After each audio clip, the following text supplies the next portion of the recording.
Back in the late 1800s, there was a movement after overcrowding of cities like in London, Paris, here in New York City. It was called the Garden City movement. It was innovated by an Englishman by the name of Ebenezer Howard.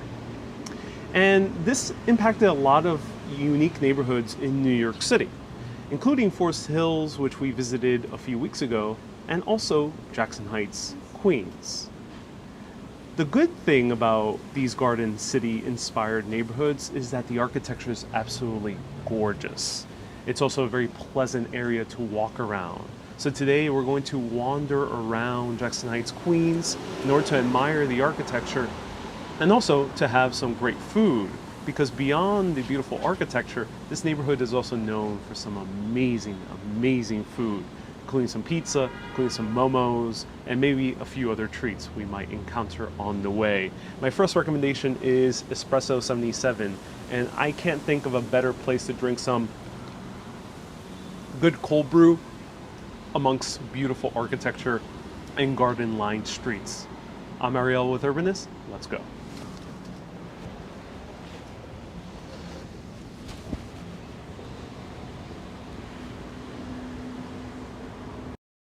So it's a gorgeous, gorgeous day today. Let me finish this espresso. Cold brew. Drink some water, put on my mask, and get on moving.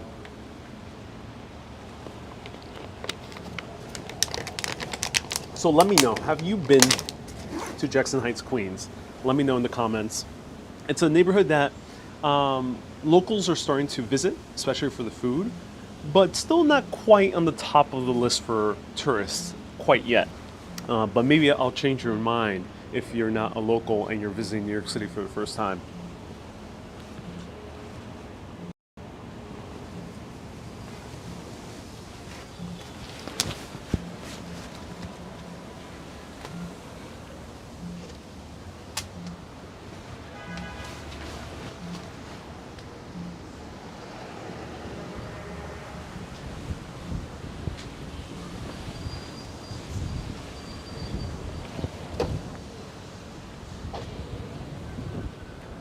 So this is my first recommendation. Take out your notes, take out a good notepad, write them down whenever you visit to Jackson Heights. This is Espresso 77, my favorite coffee shop in this area of Queens, and look at the beautiful ambiance this has. So here we're starting to see the gorgeous architecture. And Ralph, yes, I did a video here with Mary Jane about Jackson Heights food. So if you want to learn more in depth about the food, you can watch that video that is both on YouTube and on Facebook. It's called Best Ethnic Food in New York, Jackson Heights. What's the current temperature? It's a nice like 79 degrees Fahrenheit around there.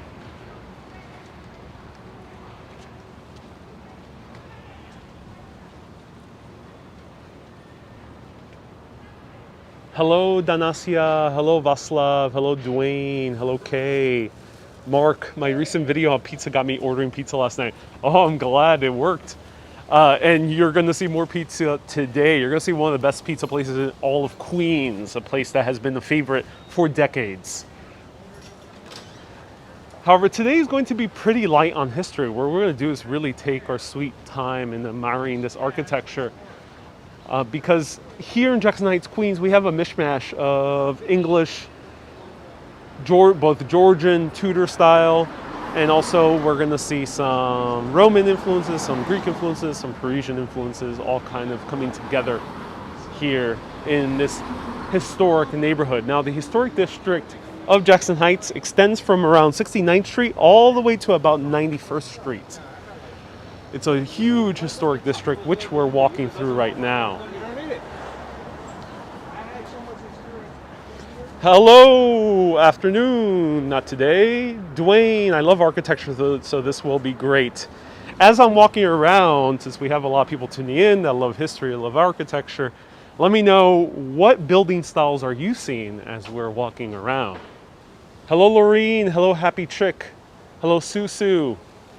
New York looks sunny. It's raining in Rome. Oh yeah, New York is sunny today. You know, when I visited Rome last year, I only had one day of rain, which I was so shocked that it barely rained those entire 3 weeks I was there. Robert, you've been to Jackson Heights too many times to even count. Oh, cool. Including passing through the area through work. Nikita, my neighborhood. This is my hometown neighborhood. This is where I grew up. This neighborhood forged me to become the person I am today. Lived here for the first 14 years of my life. And then I moved out to Long Island.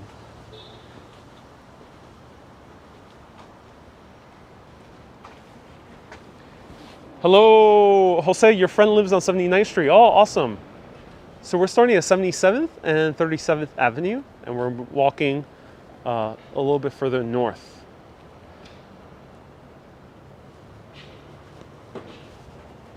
So look at the amazing collection of buildings. Deval, where did I go to high school? I went to high school to St. Francis Prep in Fresh Meadows. So also in Queens. And look at the beautiful rooftops over here. Hey, Donald from Metro Manila. Glad you could catch my live stream. Oh, welcome. Lots of Filipinos in Queens. Maybe not this area, but the next door neighborhood, Woodside and Sunnyside, has a lot of Filipinos.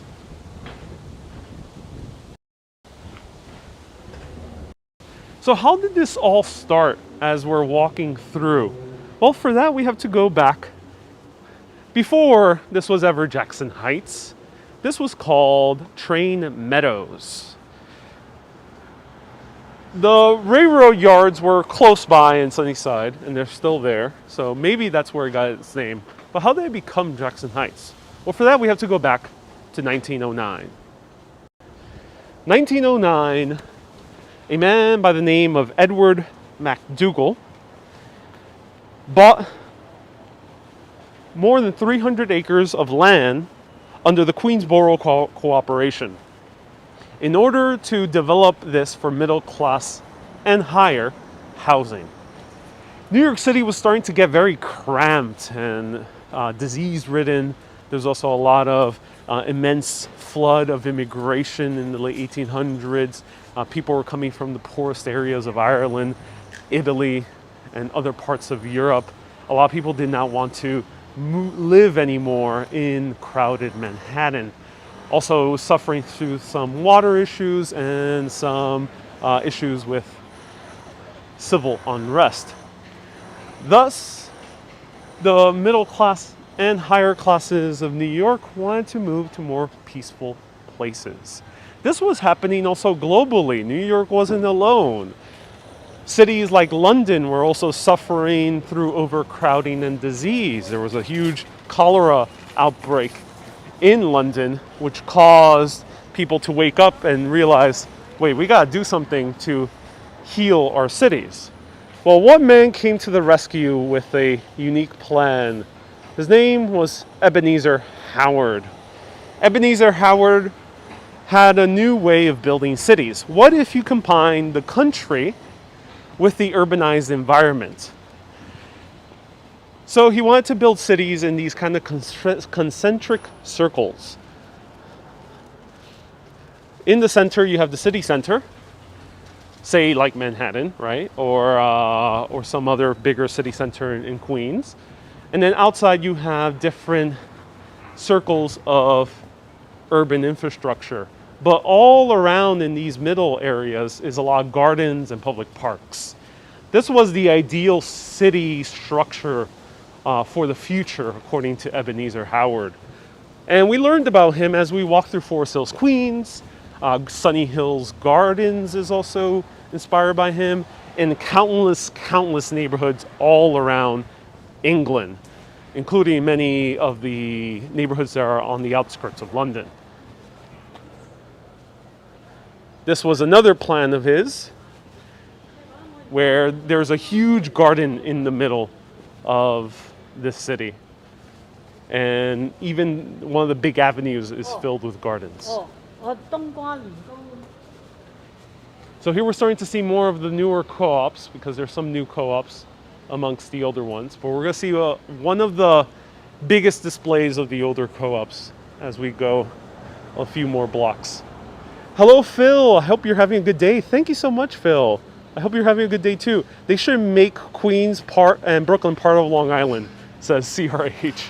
Well, we are on the island of Long Island. So where are we in Queens as we're strolling about?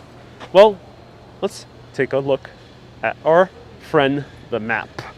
So here is a map of Queens. Let's zoom in and we're going to go towards the northern part.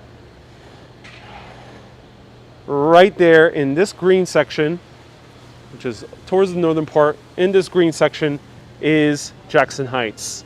Right underneath East Helmhurst, Jackson Heights is intersected by the 7 train line.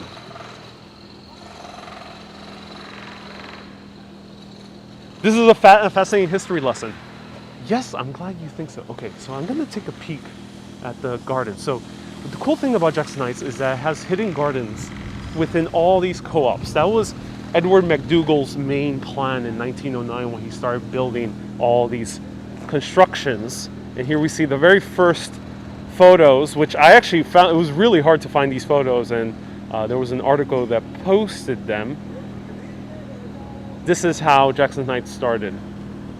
So let's sneak in over here and we're going to see a little bit of the gardens.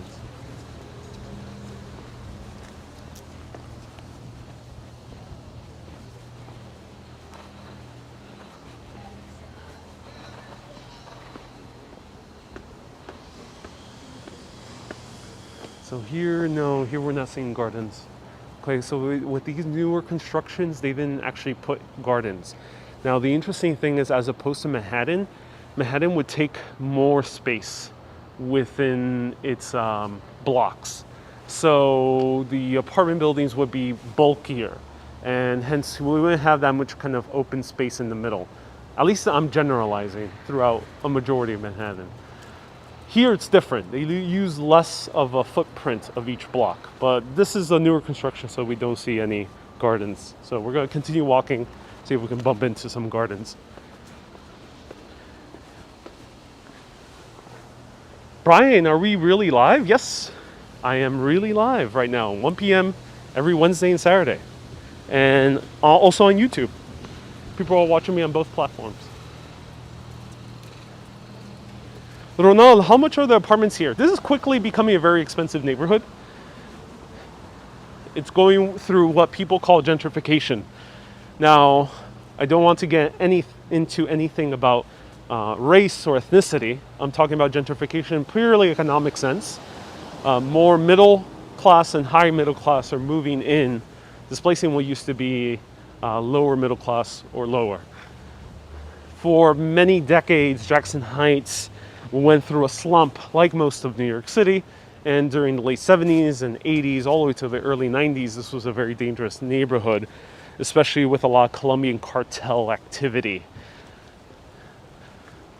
I went through that in the very early years living here. I remember there were some parts of Jackson Heights you really didn't walk through at night. So here we're passing through 34th Avenue, which was an open street for most of the pandemic, but they opened it up to traffic. Oh no, yes, it's still closed, yes. All right, we are in luck, everyone. This is an open street. We can literally stroll right in the middle of the street. This is amazing. All right, here we have this kind of neo-Tudor style. I think this building would be considered that. We have a few neo-Tudor buildings around here. So are the hipsters out? So yes, the hipsters are here, Ronald. Great question. But it's a bit more, it's not quite as hipster as Bushwick or Williamsburg, because the term hipster mostly applies to 20-somethings and early 30-somethings, people around my age, who don't really are single or in a relationship, but not necessarily with kids. It's a different atmosphere from other neighborhoods where there would be typically people who have families and are working professionals full-time in more classic industries. maybe medicine, law, engineering, etc. And I think Jackson Heights has more of that than, say, hipsters, which are young 20-somethings and 30-somethings who could be artists, freelancers, entertainment industry, etc. So let's zoom in on this building. It's really cool. And I'm so glad this is an open street so I can walk in the middle of the street. Hello, Dean. Nice to see you here from the UK. If you're in the UK, you might feel like this is familiar. Yes, B. Griffin says hipster implies a artist or cultured bent. Yes, it does. Yeah, there is this kind of sense with hipster is more people who are involved in the arts. 34th is an open space for the public through Junction Boulevard. Yes, it is, and I'm so glad that's still the case. I was worried that they will have closed it down. So before we actually go a little bit further east into Jackson Heights, let's check out one of the blocks with houses, with single family housing. Jackie says, unfortunately, crime is everywhere. My neighborhood in Burlington, Vermont has an epidemic of bike thefts. Oh, that's sad to hear. I haven't heard too many negative things about Jackson Heights yet. Looks European-like. Yes, it does. If you're from England, this probably looks like a English neighborhood to you. Let me know if you have been to London or a London local. Is there any neighborhoods in London that look very similar to this?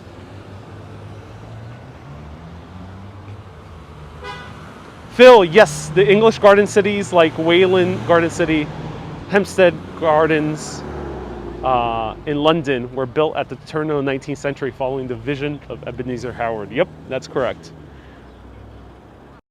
So here we have more of the single family housing, though they're row houses, so they're all connected, but each unit is a single family.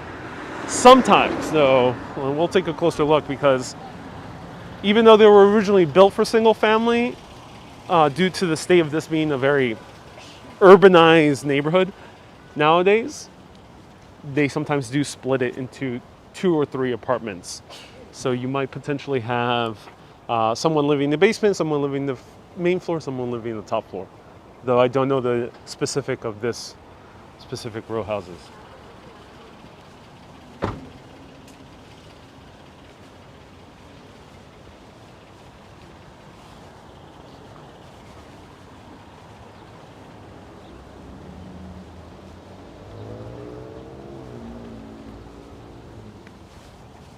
All right, let's enjoy walking in the middle of the street.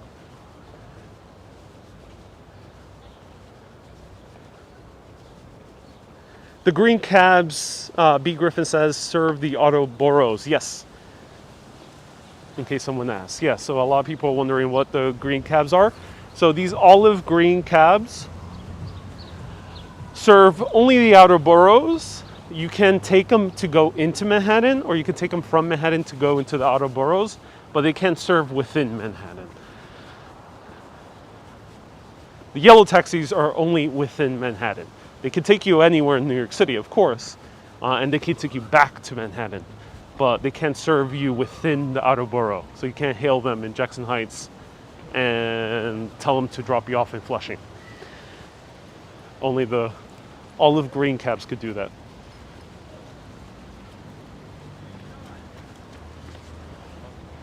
Hey, Dwayne, I don't know if you've heard of the long-standing TV show Coronation Street, but some of this has that vibe. Oh no, I haven't heard of that. I'm very curious now about that show. Cool, that's awesome to hear, Dwayne. Enjoying the weather on our walk. Joey says he'd rather watch me than work. I feel you, Joey, I feel you.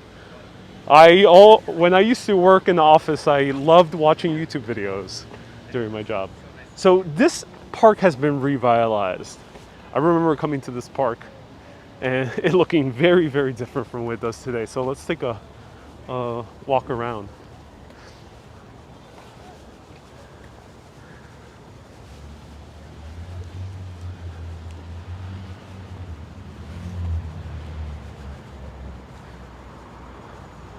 The brickwork always amazes me on these buildings. Yes, I agree with you, Graham. I agree. That's the beautiful thing. So a lot of people hanging out here. Now, Jackson Heights, and I mentioned this many times before, is the most diverse neighborhood in the entire world. More than 120 nationalities are represented here in this population of around 100,000 people. But before I continue, I gotta take a water break.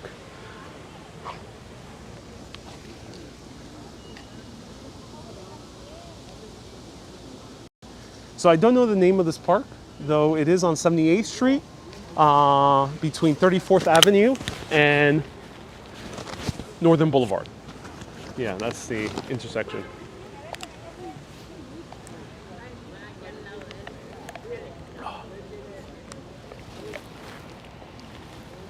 This park was very different. It was more in the style of those playgrounds that you would see all around Manhattan, but they really kind of reshaped it and made it look more kind of for all ages rather than just for kids. They used to have like a bunch of basketball courts and like a baseball field, but kids barely play basketball or baseball anymore. So they just put it more as a space for all ages to hang out and sit down.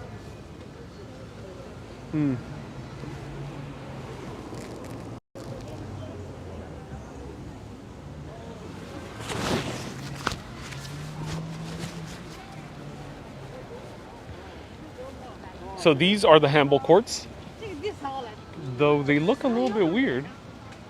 Are these handball courts?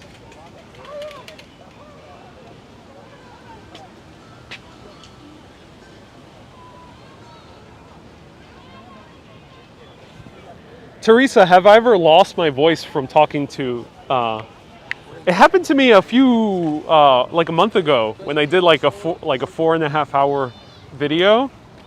And, you know, wearing a mask is so tedious to walk and drink a quick swig of water. So I have gotten very dehydrated doing these videos, especially the longer I go. So yes, it has happened. Not fully, luckily. I never fully lost my voice.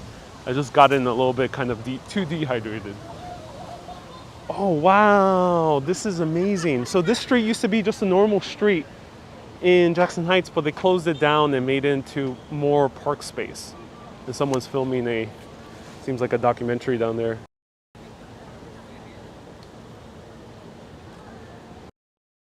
When I was walking in London, England in 2013, I did see something similar to this, says Dwayne. It looks like a tennis court without the net. It does look like a tennis court. I'm not entirely sure if that was a handball court. It looked like one, but I don't think it was. You can almost feel the cool, fresh breeze. Oh, yes, you can. So this is one of the schools, private schools. One of them is private. I think this one's private and the other one's public.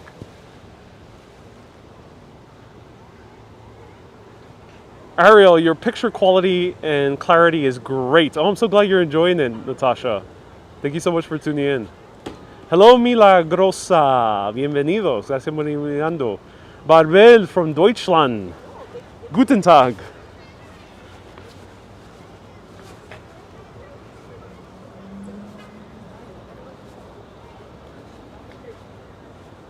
In Canada, the most ethnic diverse cities are Fort McMurray and Edmonton in Alberta, Dwayne. Oh, thank you for letting us know. I know Canada is also very diverse. I know Toronto as well. Gianluigi from Italia. Benvenuti. Handball's on the other side. It is. Yeah.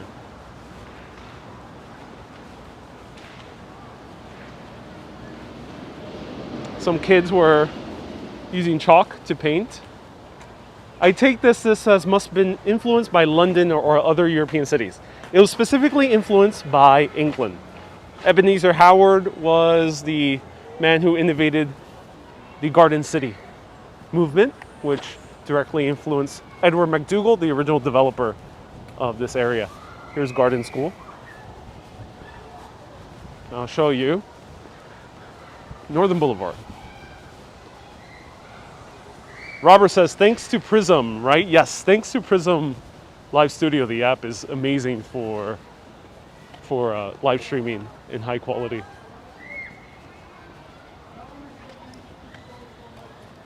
I love to see the men playing bowls on the little greens in Paris. Yeah, it is awesome. It's something you don't really see here in the US, in New York at least. I don't see too many people who are older than, say, 25 playing sports in parks. It's very rare.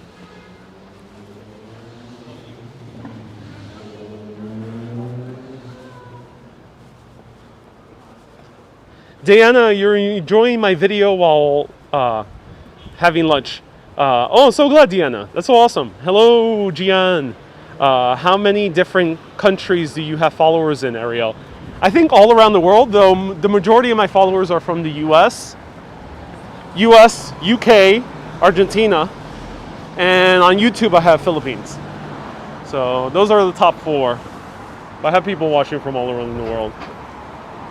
So this was, I have good memories from this. This was the local Blockbuster from my childhood. It's now the school bought this building, but this was the Blockbuster.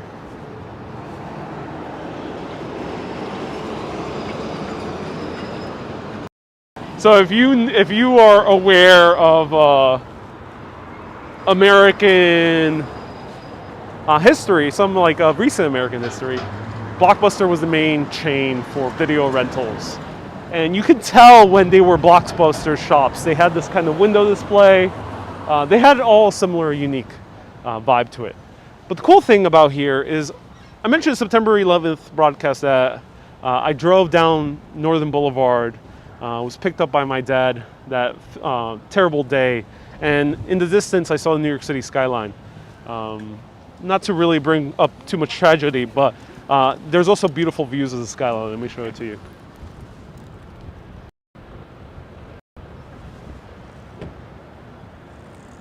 So there's the skyline in the distance. Hello, Nomadgrapher from Goa. Nice to see you here. Those days of renting videos. Oh, Blockbuster back in the day. Oh, I love it, yeah.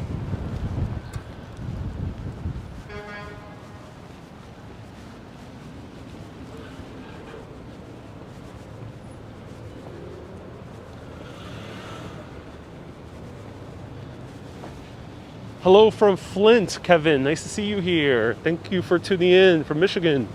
Thank you for your knowledge of NYC. My pleasure. My pleasure. Thank you so much for tuning in, man. So this is Northern Boulevard.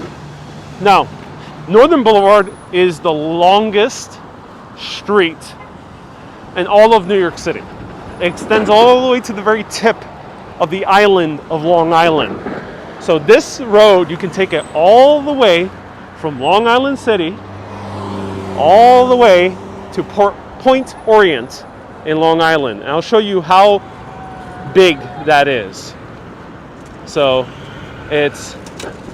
we're here in Queens, and you can drive this all the way down there. Boom.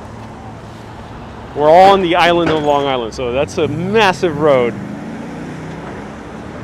It also stops by Nikola Tesla's laboratory. You can also take it there. And let's go back to 34th Street and see a little bit more. Actually, we'll go one more block. I'll show you the street art over here.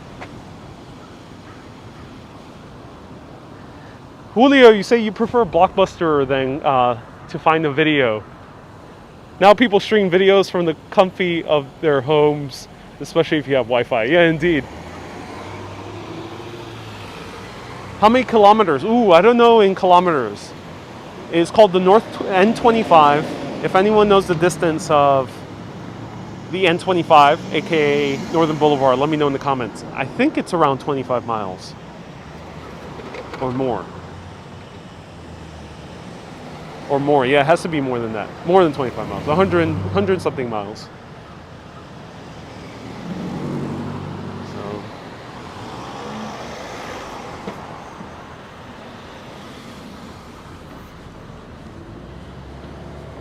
WG, no, Bedford Avenue is long, but Northern Boulevard extends for much, much longer than that.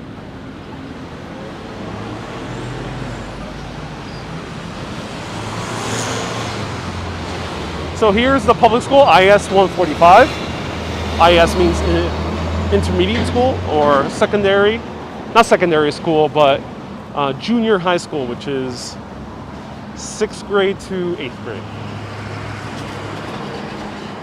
And there's also always great artwork here in their handball courts. So this is handball. Handball is also called wall ball. You can also play with the racket, or you can also play with the paddle.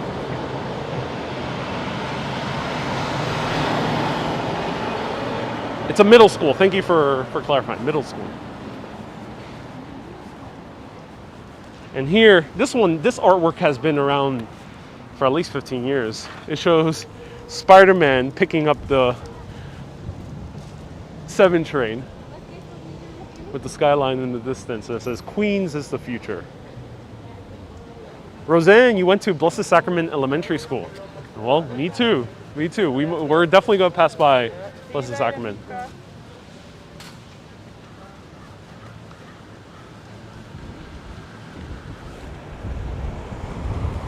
So you see all the kind of English-inspired architecture, which we're going to see more. Let's go down through here. We're zigzagging around for fun. Abhilash, we are in New York City, United States of America, specifically Jackson Heights, Queens. I think Broadway's the longest known street, starting downtown Manhattan, going all the way to Albany. Is it? Broadway does extend historically to Albany.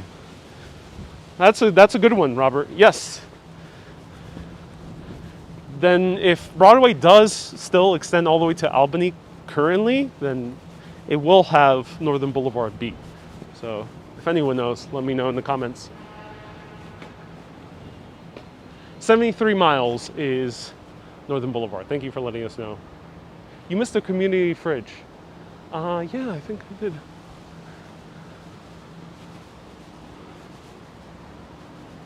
$12.3K, yes, persevere. Yes, I've been getting a lot of followers.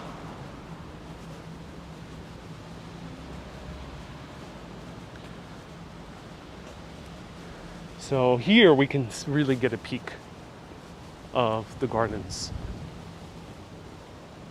Oh, it's still open. I'd rather not. I'm gonna just take a peek with the camera. I'm not gonna go inside. So beautiful garden.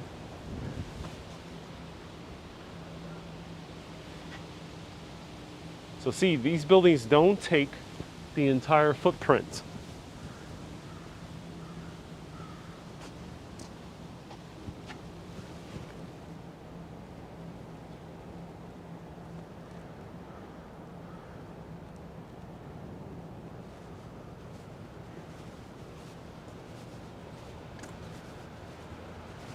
B. Griffin says, I like to volunteer to be a moderator.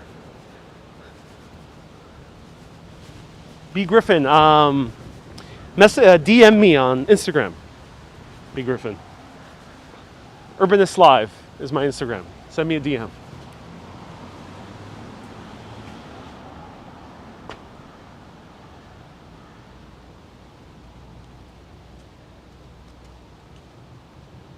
Wow.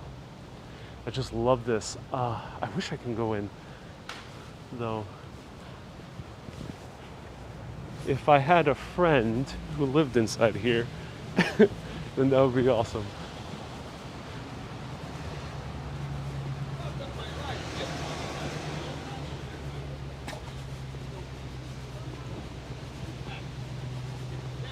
Then B. Griffin, after this video, leave a comment and I will reply with my email and you can email me. Have you been seeing more tourists? Not in Jackson Heights, but in general in New York City, I've seen a lot more South Korean tourists, to be specific. I've seen tourists from local nearby states. So you'll see tourists in Manhattan from Connecticut maybe, or New Jersey, or Pennsylvania. Places that are pretty close driving distance, I've seen a lot more tourists. And you might even see other tourists from other states of the U.S.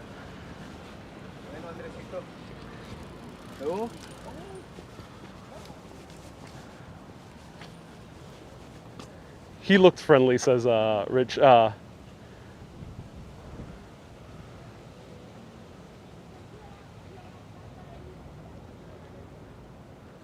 Greetings from Sweden, says Wilhelm. Really enjoy your videos. Just wondering, have you always been comfortable talking in front of the camera? You seem so natural. I started live streaming 4 years ago. So I've done more live streaming than vlogging. And because live streaming, I can't really edit myself. Yeah, I've learned how to be good in front of the camera the hard way. Or, you know, kind of the most intense way, because live streaming are like 2 hours rather than vlogging where you can do maybe a clip at each spot. And practice makes perfect. So yeah, I feel more comfortable live streaming in public. It depends on the area. New York City is very friendly with cameras. So yes, sometimes I may get weird looks, but that's the worst of it, you know. It usually never gets more weird or more awkward than that. Some other countries are not so friendly with cameras. The only one I've encountered that isn't too friendly with cameras was Madrid. Was the only city that was a bit weird to live stream in public. But Italy, England, UK was very friendly. Helsinki have also been very friendly doing videos. So it also depends on the place. But yeah, practice makes perfect. All right, let me show you more of the views.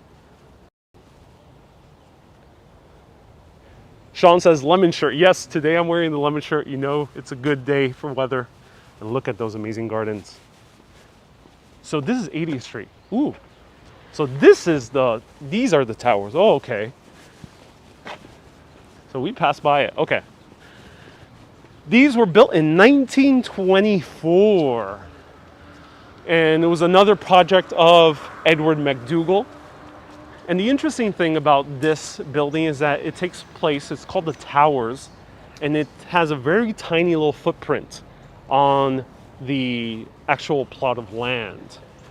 Now, the reason for that is as we took a peek a little bit earlier, there's these huge gardens. And these gardens really are private. They give space to the residents, and also due to the construction of the building, each like window area is very airy and always has natural light. So even if you buy one of the apartments inside, there's 111 units, you will still get some sun.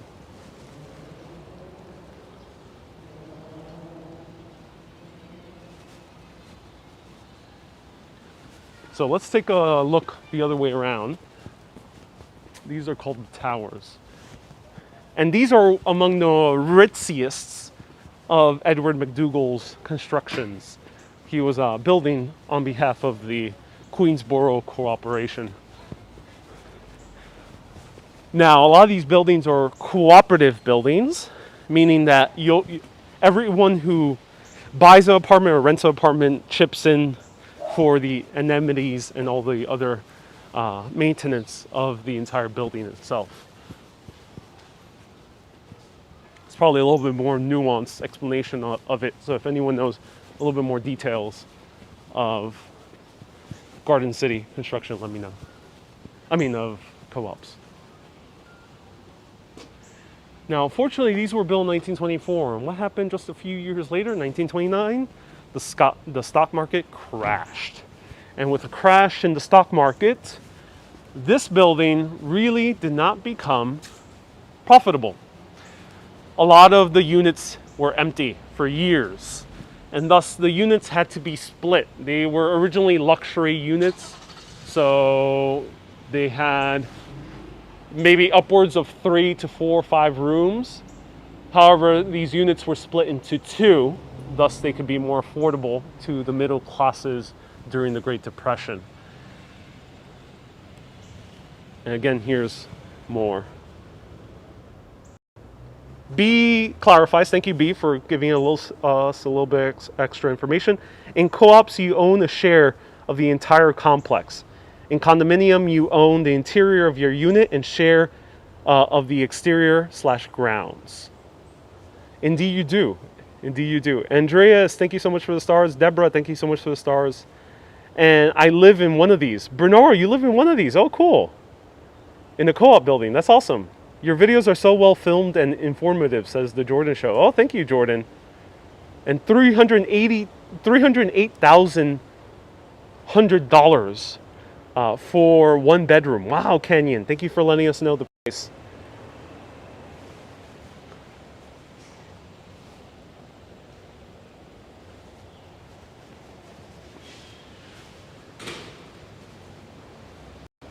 So again, if anyone knows someone who lives in Jackson Heights in one of these apartments, and you can tell them if they were to take me inside the gardens, let them know ASAP.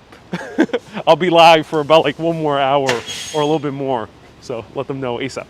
Now here's the bus. Here's the Q32 bus. I recommend taking this bus route because this bus goes all the way across the Queensboro Bridge into Midtown Manhattan. So if you want to visit Jackson Heights through the scenic route, it's going to take you about like two times longer. Take the Q32.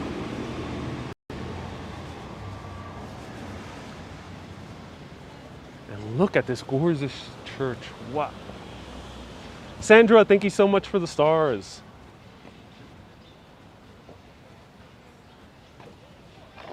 Oh, Bernard, you say you want to live in one of these buildings. Oh, cool, Bernard.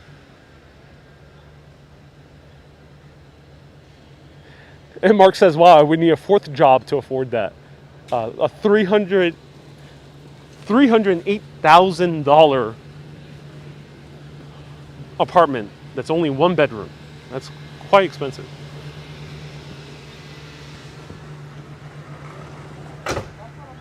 Building that I grew up in Brooklyn has been converted into a co-op. I guess that's the case with many others. Co-ops do make a little bit more money. They are a little bit more attractive for higher income individuals and families.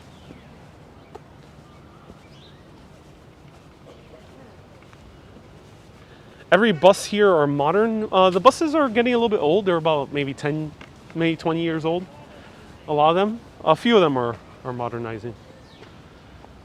So the church currently is still closed, but this is St. Mark's Episcopal Church. So it is an Anglican church, and hence it kind of looks like a tiny little church in the middle of England. And you see the English flag right in front of it. Hello, candidates from Israel. Welcome. Take the Q32 bus if you're not in a hurry. Yes. It will take you 2 or 3 times longer than the subway. The subway is very quick. The bus, quite a long way. I would love to walk inside this garden. Me too. I wish it was open. I wish the church was open as well. Gorgeous little church. Very English style. Pine from London. Nice to see you here. The King of Queens does take place in this borough. I think it's a different neighborhood. Let me know what neighborhood is the King of Queens. I know that church too. So excited you're here. Oh, Roseanne, I'm so glad you know of this church. And here's a woman selling piraguas, or Italian ices.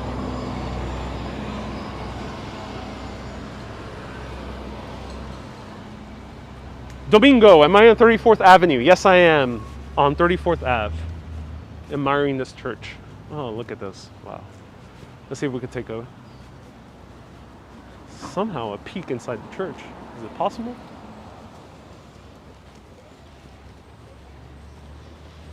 King George III. You're talking about the style? Maybe. I'm not entirely sure. What would you call this style? It doesn't look Gothic. It doesn't look quite arts and crafts. It's Gothic. It's like a neo-Gothic, I would call it.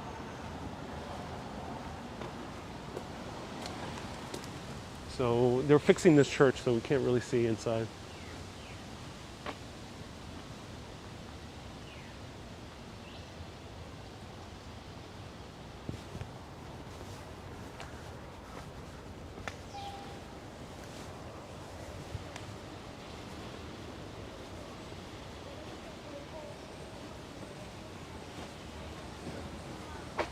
My pleasure for taking you around. Hello from Venezuela, Boris. Nice to see you here. Bienvenidos. Gracias por mirando. Janet, where do you take the Q32? It's on Madison Avenue. It starts around Grand Central. It starts in, no, actually starts a little bit further in. It starts right by Penn Station, 34th Street. It continues down Madison in Manhattan, and then across the Queensboro Bridge, and all the way to here to Queens, Jackson Heights.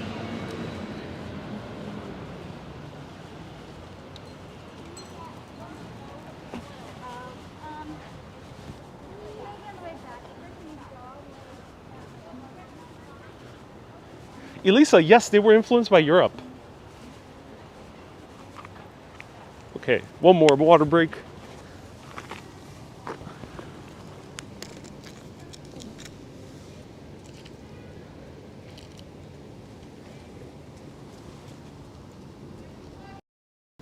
All right.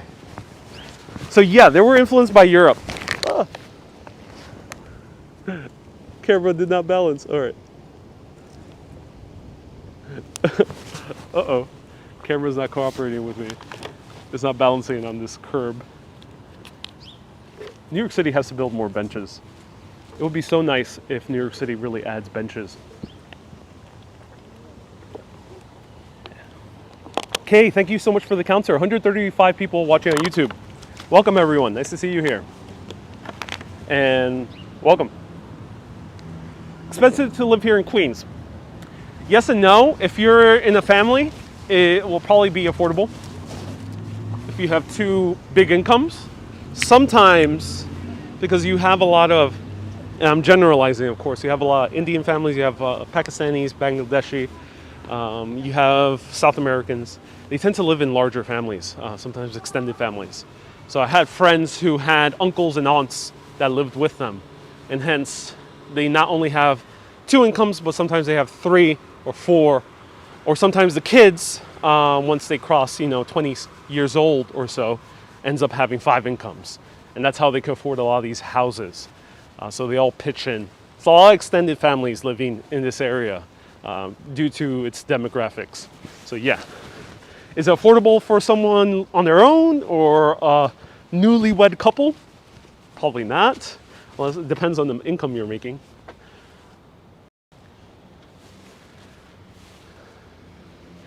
Bernardo says, I'm taking your counter job, says 2K. Indeed, that guy was staring. Yeah, that guy was staring. I mean, that's what happens in New York City. Sometimes you have people staring.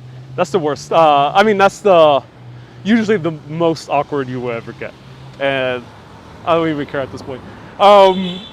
Edward, thank you so much for the super chat. Lovely walk, and I still need New York back, please. So the Dutch are trying to claim New York City back again. Edward is their ambassador, and he's leaving super chats trying to bribe me, who's unofficial New York ambassador, to give it back to the Dutch. If no one knows, New York City, of course, used to be New Amsterdam. So New York City started because of the Dutch. At least from its European roots. Before, of course, there was the Lenape Native Americans, but not much of its culture survives today, maybe except for certain names. But you don't really see too much Lenape culture, maybe also with a little bit of food items, but that's basically the extent of it. Nope.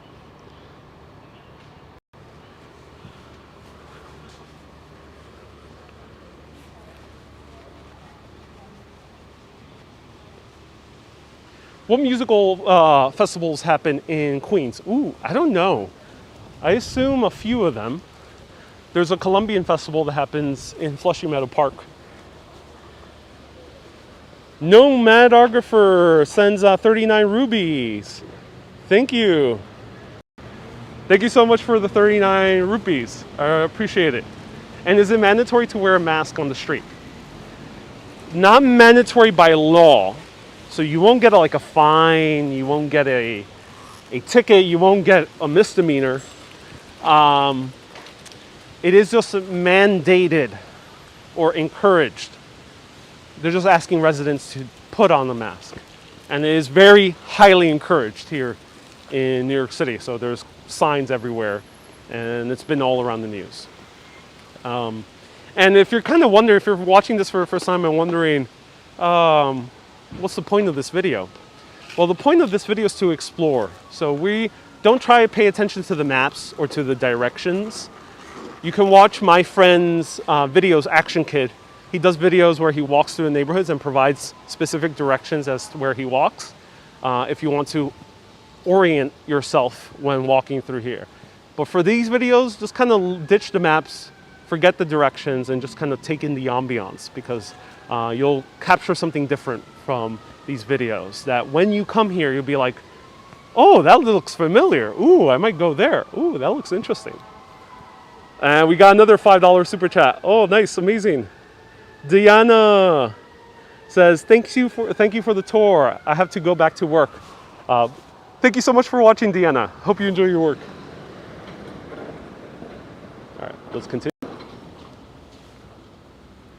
Hey, Manny, nice to see you. That's the best way to do it. Just explore around. Yep. I'm not going in any specific direction. I'm kind of just wandering around. I'm not saying neither is better than the other, but this is just a different way of exploring the neighborhood.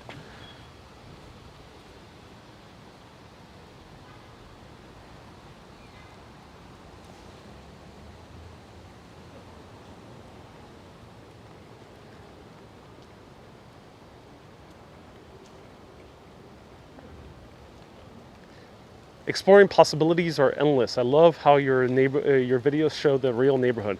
Hello, Deborah. Nice to see you here. Okay, so we're gonna make our way to one of the best pizza places in all of Queens. This place has been a favorite of the neighborhood for years, for decades, at least since the 1990s. If you know this pizzeria, let me know in the comments. I know many Queens people love it and adore it, and we're gonna see how it is. It was my childhood favorite pizza place to grab slices. And I haven't been there actually personally in years, so I'm excited to try it myself.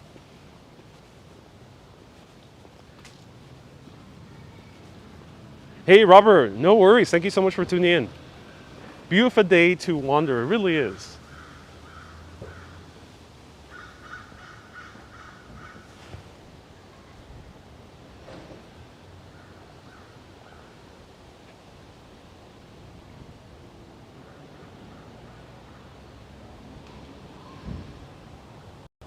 Hey everyone, there's a conversation in the comments. It's okay to ask me about mask comments if it's related to travel or related to exploring. That's okay, I understand. I understand a lot of people are trying to figure out how to navigate this pandemic and what is considered correct etiquette in any given city. So it's okay to ask those mask questions. Of course, I won't address politics. I'm not going to address even public health. This is not a health channel. I'm just discussing what it is in the context of being a person who walks around cities. And that's the case with New York City. People are wearing masks. That's it.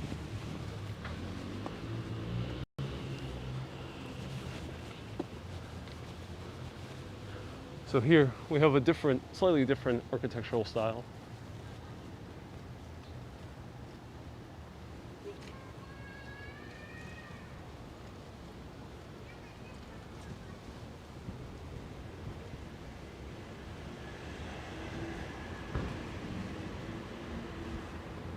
Oh, B. Griffin, I understand. Thank you so much, B. Griffin, for your concern. I do appreciate it.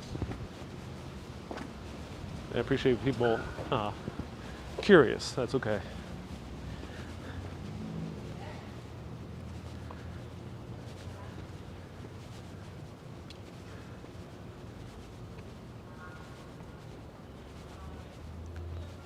The rustling of the trees is very evocative. I agree. It's so evocative. So one thing you'll see a lot here is taxi cabs parked. As I mentioned, it's due to the demographics of this neighborhood. A lot of taxi drivers nowadays do tend to be Indian, Pakistani, and Bangladeshi. Of course, there's other ethnicities represented, but that is the stereotype, especially in movies. And it's partly based on truth, and that's why you'll see a lot of taxi cabs parked in these neighborhoods. Manolito, qué belleza de lugar, muchísimas gracias. Mi placer, manito. Gracias por mirando. Manito says, big thanks for showing me around. My pleasure.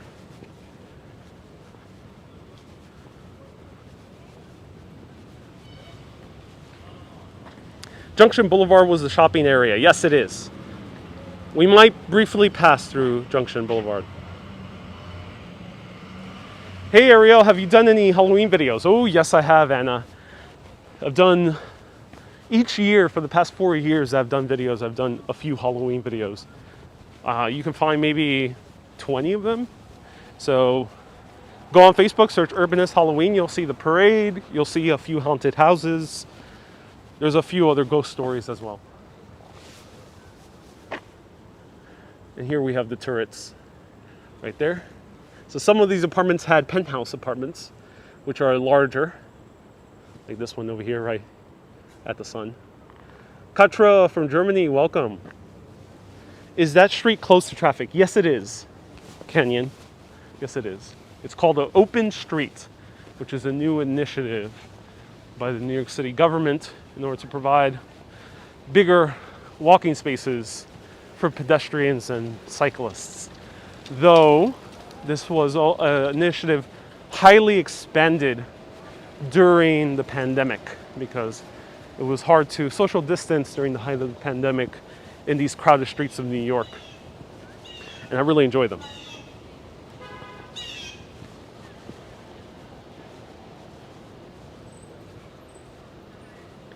I like when you speak Spanish, it sounds cute. Oh, qué bien, Ani. Qué bien. Te encanta el acento mío en español. Nicole says Rapunzel is what reminds you when you see these turrets in Jackson Heights. Imagine living in a unit with a piece of the turret. Yes. Oh yes, B. Griffin. I can only imagine. Hello, Sahil. What's up? Mark, thank you for the tour of New York a few nights ago. Really liked it. I'm so glad you enjoyed the night tour. Thank you so much for tuning in, Mark. Is Jackson Heights food as good as they say? Well, Manolito, today we're going to find out. We're heading to our first stop, or our second stop because I started at a coffee shop, which is a very famous pizzeria here in New York City. Let's go to Pizza Sam. Stay tuned, and then we're going to maybe stop in 2 or 3 more places. So this is going to be a long video. We're just kind of really taking our sweet time. Now, one thing, open streets. In New York City, after the dawn of the car, we end up giving more and more space to cars. And thus, there was less and less space for pedestrians. This neighborhood dates back, developed to the 1909. And a lot of these other buildings that we're starting to see here are around the 1920s, 1930s. This was before really cars skyrocketed in popularity, especially in the 1950s. Thus, there was so much more space for people to walk around in these neighborhoods. You can just imagine that people weren't crammed to these tiny little sidewalks, but they could walk around. There's not that many cars parked, especially in the 1920s, not to the extent that we have today.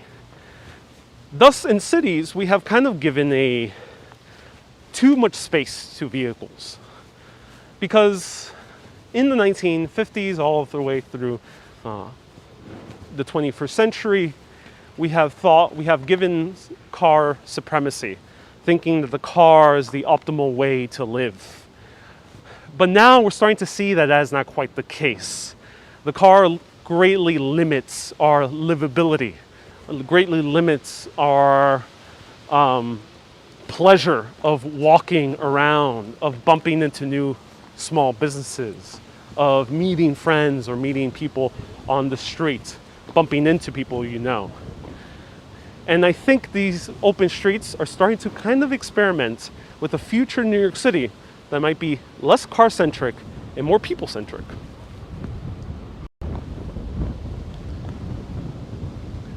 Brian says, Ariel does the best tours of New York. I'm so glad you're enjoying my style of tours. Are there food trucks here? There's not food trucks, there's food cars, which are, basically the same thing. And I will show them. I will show them. We're gonna go a little bit further down. So what we're gonna do is, let's walk through the next street. We'll do the next street.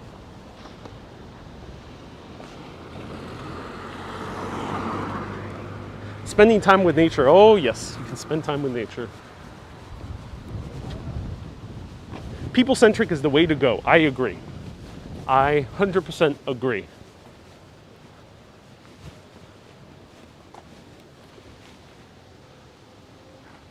Actually, let's go through here.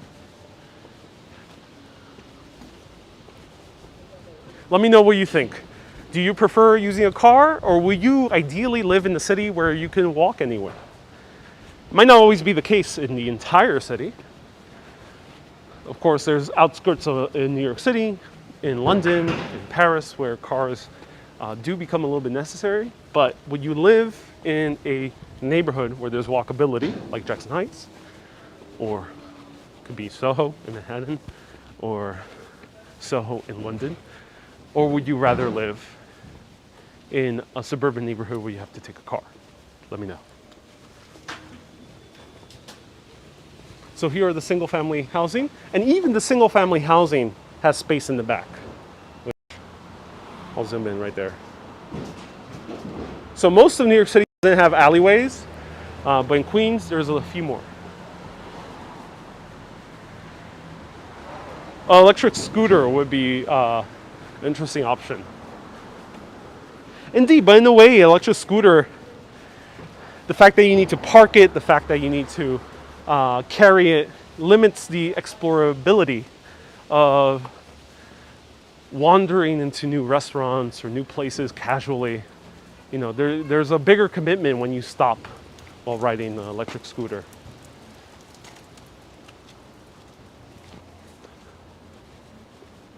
Kenya says walkability, but if it's really hot or cold, car is better. And these houses are cute. Yes, they are. Yes, they are. Zolz, do you like my channel? I'm so glad you do. I love walking and do so daily, not so much for carrying loads of groceries. And hello, 4K Wanderer, nice to see you here. Hello, Manolito, you live in Buenos Aires. You could travel everywhere by foot. Oh, that's good to hear that Buenos Aires is a very walking friendly city. Can't wait to go to Buenos Aires.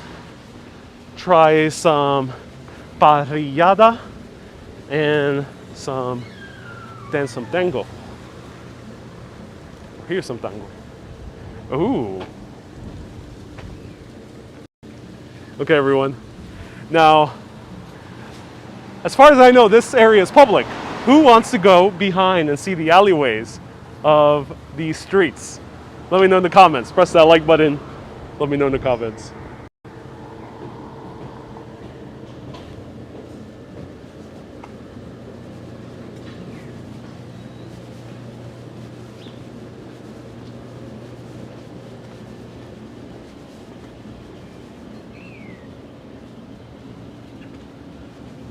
So we're in an alleyway, and I assume it's public. Yeah, I think anyone can walk inside the alleyways. Yeah, it's public, like the alleyways in. So this is the alleyways, and as we can see, the alleyways do allow for cars, but there's very scary signs that say "keep out." Uh-oh, that area does not seem so friendly. And look at this old car. Whoa. All right, so that was the alleyway. Now let's go to the pizzeria. One very creepy garage, and one very cool Volkswagen. Bernal says, so here's an architecture question. Why are all the brownstones and other apartments front steps always about maybe a half a story of flight of steps up. Great question. It's due to a few reasons. Let me get to it as we cross the street. This is what I don't like about too many cars sometimes. Speaking of walkability, it's so annoying sometimes waiting for cars. I'm giving you an educated guess, so I don't know exactly for sure why this specific row houses or duplexes have elevated walkways, but from what I know is snow. So when snow accumulates, you don't want to be on ground level because you'll be snowed in. And New York City actually used to suffer from a lot more snowstorms in the 1800s than it did in the 1900s. So we had much more severe snowstorms, so much so that the Hudson River froze fairly often. Also the East River froze a few times. The second thing is horse manure. Before the age of the car, we have combustion engines kind of leading a lot of pollution, but it was nowhere near the smell and kind of ickiness of a bunch of horses' manure on the sidewalks. And hence, this was also meant for horse manure. And sometimes these fences, not all of them, but some of them have little spokes that you can clean your shoes with. And I think a third reason, and this might apply to some neighborhoods, it might be because they were built on swampland, and parts of Jackson Heights were built on swampland. So probably having a ground level apartment to a nice house would not be the best thing for land quality. And hence they would build the basement, which would have lower priority for a household. They would make it more on ground level. So those are my assumptions. Of course, it depends on the neighborhood. And as I mentioned, these videos are not a history lecture and they're not journalism. So do your own research afterwards. And I say if you're walking around cities, make assumptions. It's okay to make assumptions. It's okay to make educated guesses, even if you end up being completely wrong. Because that's how you get to know a city, if you're willing to kind of go the extra mile and maybe speculate on a few things. At least that's my way of thinking about it. So here, we're upon our first stop, our Pizza Sam. They've been here for quite a while. They've been here since 1967. Let's go inside.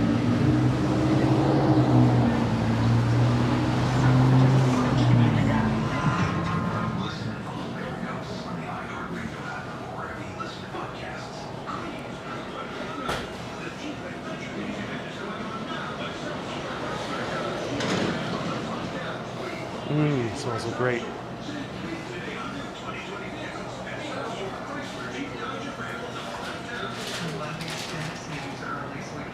Hey, you like one cheese slice, please? Yeah. Not too hot. To go on a plate? On the plate. And actually, I'll have an order of garlic knots as well.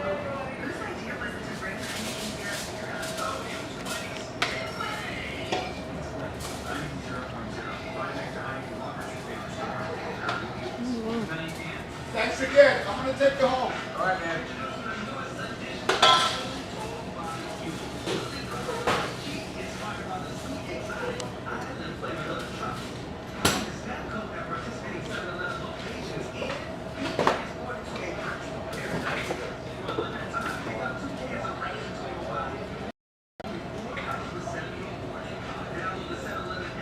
$5.15. All right, awesome. Give me 1 second. Yeah. Let me just put the price. Here you go. Awesome.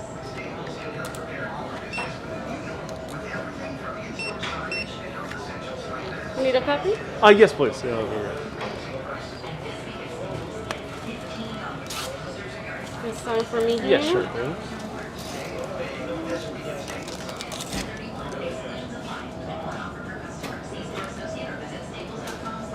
This is yours. Thank you so much. Yeah, no problem. Thank you.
Thank you so much. Awesome. Thank you. Have a good day. You too. Have a great day. I got it. Yeah. Thank you. All right. Cool. We have arrived. All right. So this is Pizza Sam, 1967. Still run by the family. This is the father, and that's Sam, the son. So, this place is an icon of Queens. As I mentioned, it's been here since the 1960s, same owners, and it's been reviewed by One Bite Pizza Reviews. David Portnoy, I think is his name. And it's featuring countless different listicles of the best pizza places in New York City. It's always the number one. Sorry, not right now. Sorry, right now. It's constantly known all around New York City as one of the best places. Elizar says that's one of the great stuff about New York City. It is. So now, if you are in New York City, of course you have to get the iconic slice, but you also have to get garlic knots. Let me show you. How are you?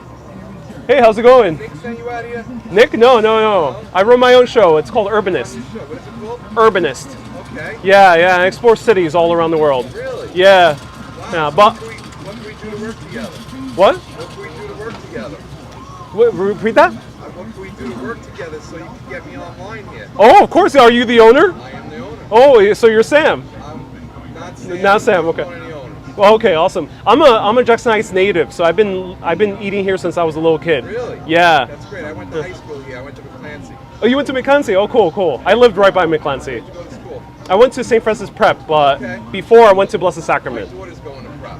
Oh, really? Yeah, and I went to McClancy. I went to Christ the King, and then I transferred to McClancy. I grew up in Middle Village.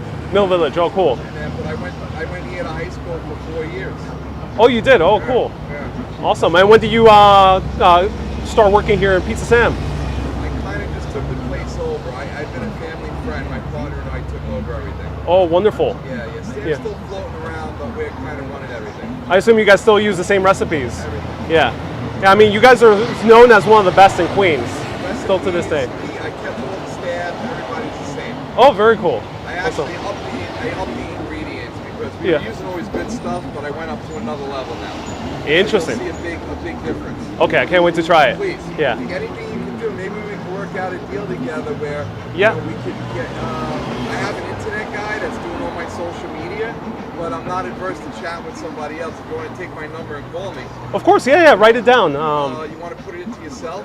I'm on live video right now. You're on live. Yeah, I am. Oh my God. That's my thing. Yeah. I didn't know you're live. Yeah, indeed. So I didn't interrupt. No worries at all. Please, Always if happy you to meet have the some good owners. things I'd appreciate it to say. Of course, yeah, I'm excited to try it. Thank Thank you. you. You can find me at Urbanist History of Cities. Thank you. Yeah.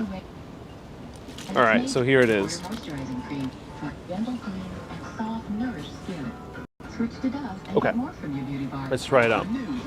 So that is one of the new owners. So it's not currently owned by Sam and the father, but they were close family friends, similar to what's happened to many other places. All right, so here's the classic slice. Oh, cannoli. From Oh. all these bakeries. Okay, Top shelf. awesome. I can't wait to try it. Thank you so much. Okay, so the owner just came off with a bonus food. The pizza's not cold, so let's try the pizza. Pizza, classic New York City slice.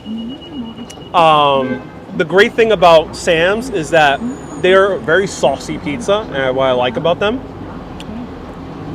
There's a very good quality, classic New York City slice. So very saucy. Gonna be very, very greasy, and that's when you know you're having a good New York City slice.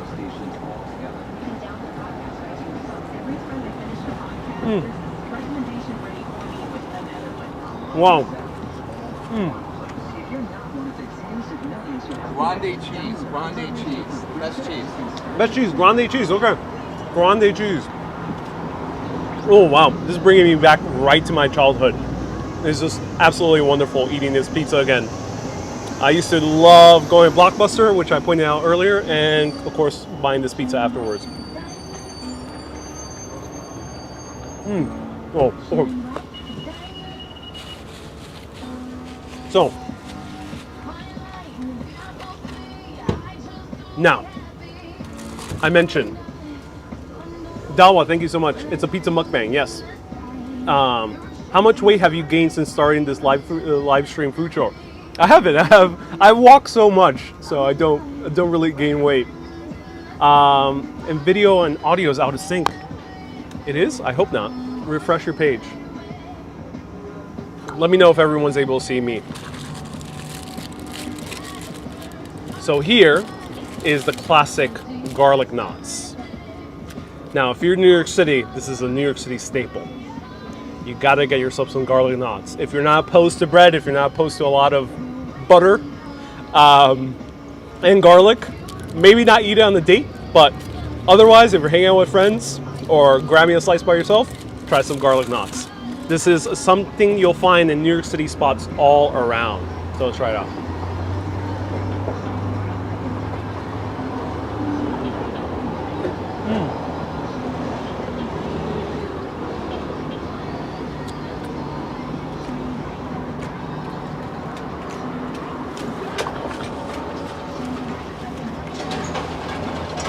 So, it's just bread with some butter and garlic. But sometimes the simple things in life make everything much more wonderful. So if you want a good side treat with your pizza, garlic bread, garlic knots.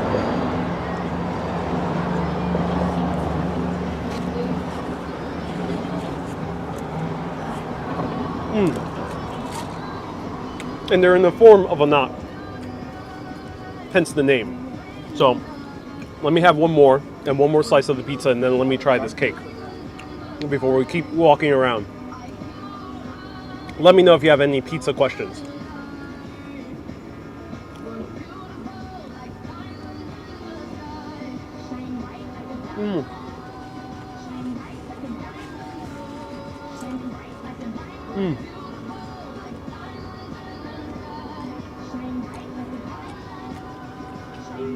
Beautiful. Beautiful. It's so simple, yet so perfect. That's the beauty of New York City pizza. Of course, you have other options. You could go for classic Neapolitan slices in Manhattan. There's a few in Queens. You could, of course, get the Roman style, which I talked about. But if you're in New York City, you at least have to try at least once in your life some classic New York City slice with some classic garlic knots. The great thing is this is a pizzeria that is a takeout place or a delivery place. So they also do a lot of the pastas, the classic Italian-American pastas, specifically lasagna. So if you're ever here, try either a lasagna or a hero. Their heroes are gigantic. Okay.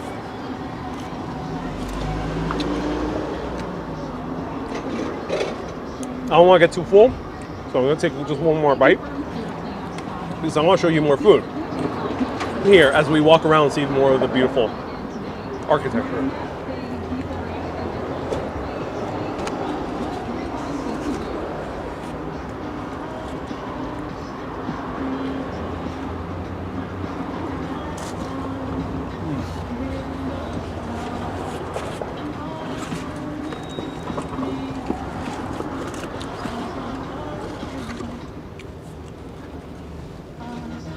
All right, let's try the special cannoli cake. I'm gonna need a fork with this, so I'm gonna grab a fork. I want pizza for breakfast now. And UK says, I do a good job. Oh, I'm so glad. And Sam says, wow.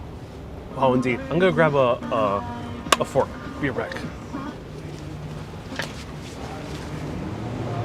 Oh, I gotta put on the mask and everything. Okay.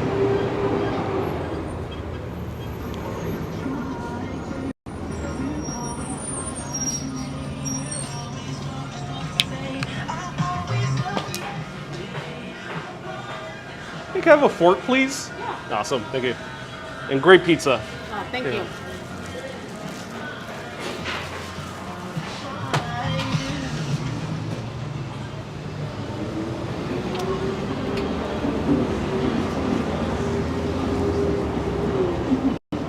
So yeah, we are on 89th or 90th and Northern Boulevard, right by the stop for the Q66 bus. And this travels up and down Northern Boulevard. It connects also to Steinway, Queens. All right, let's try this cannoli cake and be on our way. Haven't tried, so who wants a piece of this cannoli? I can't eat it entirely. Who wants a garlic knot? I have 4 whole garlic knots left. And we can split this cannoli cake before I bite into it. So if you want a cannoli cake, let me know in the comments. And we went to Manhattan last year, and my mom went to New York City Pizza Suprema on 8th Avenue. Yes, Pizza Suprema is another great classic New York City slice shop. Highly recommend it. All right. Done? Yeah, done. Very great pizza again. Thank you so much. Leftover? Oh, Good. I'm good for it right now. Thank you. All right, let's try this out.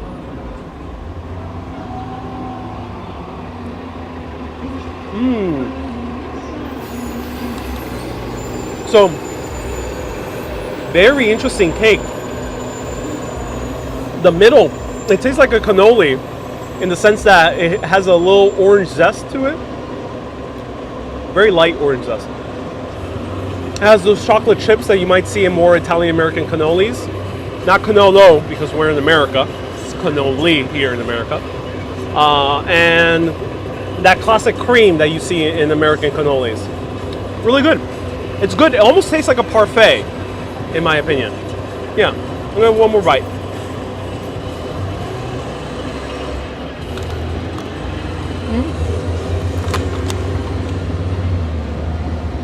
Really, really good dessert. Yeah, I like this. It's sugary, so beware. Because again, it's not Italian style, it's Italian-American style. Really good. I like it. Cannoli. So thank you, fellow owner, for hooking us up. And he mentioned that one of the secret ingredients was their cheese. They use, I forgot the name of the cheese. Glad you're enjoying your meal. Indeed I am.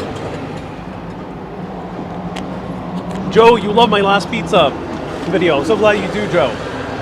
Their heroes are gigantic, right, Bujo? Their heroes are massive. They can feed literally a family of 4 to 5 people. Or if you're extremely, extremely, extremely hungry. Let's continue walking around.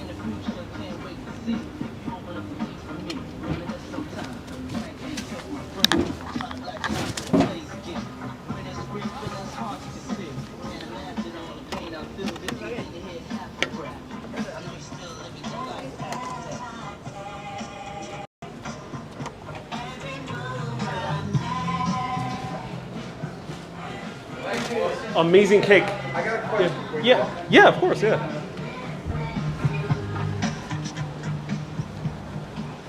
Amazing Are cake. we off video? No, this is live. You're still live? I'm still live the entire way through. All right. Yeah. Can you call me another day and we could have a chat? I'll write down my number. Yeah, write down your number. Sometimes people don't know quite the what live video is, so I guess he needs some social media advice. So I'm gonna get his number, and maybe. All right, let's go. Pizza Sam. Businessy happening on the live stream. Yep, everyone, not just food and architecture. Now we got some business dealings. Good combination of all of them, which is nice. The cannoli cream is made with ricotta. Yeah. I don't know the specifics of cannolis in America, but this was a different type. Awesome, man. Have a good day again. Thank you. All right. So, all right, let's go and I'll show you more of Jackson Heights, and we'll bump into a little bit of food when we go closer to Roosevelt Avenue.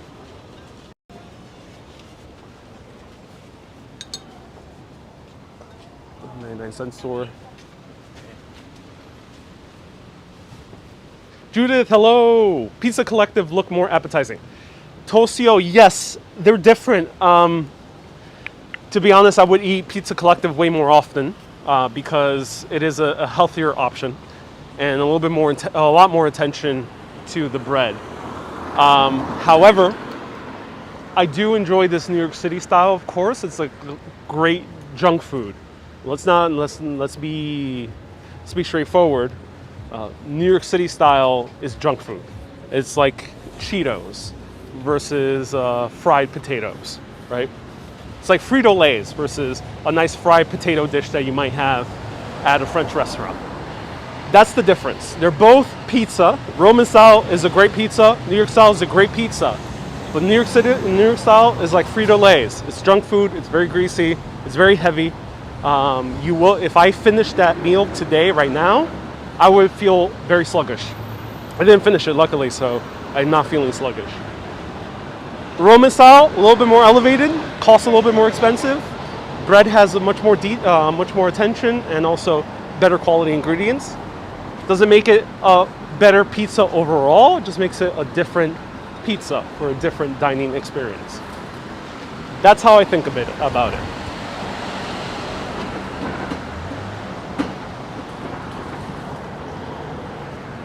I'll definitely visit next time I'm in New York City and tell them that I saw this. Yes, definitely do. Whenever you visit a place I recommend, do tell them that you found out about it through Urbanist. If you eat it all, you will end the stream. It will be very hard to continue walking around after eating pizza, garlic knots, and a huge cannoli cheese-filled meal. Papa John's. So Papa John's, when you talk about these pizza chains, pizza is a spectrum. You have the lower spectrum, which is fast food. Actually, the lowest spectrum is frozen pizza that you buy at supermarkets in the US.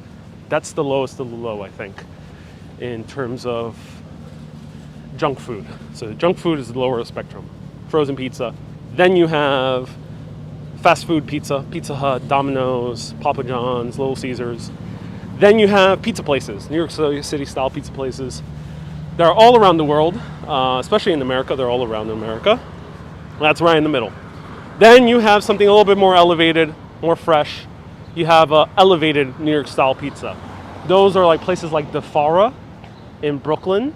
You have also Lucale in Brooklyn. A lot of Brooklyn places have what I call kind of an elevated New York style, which is fresh New York style. Then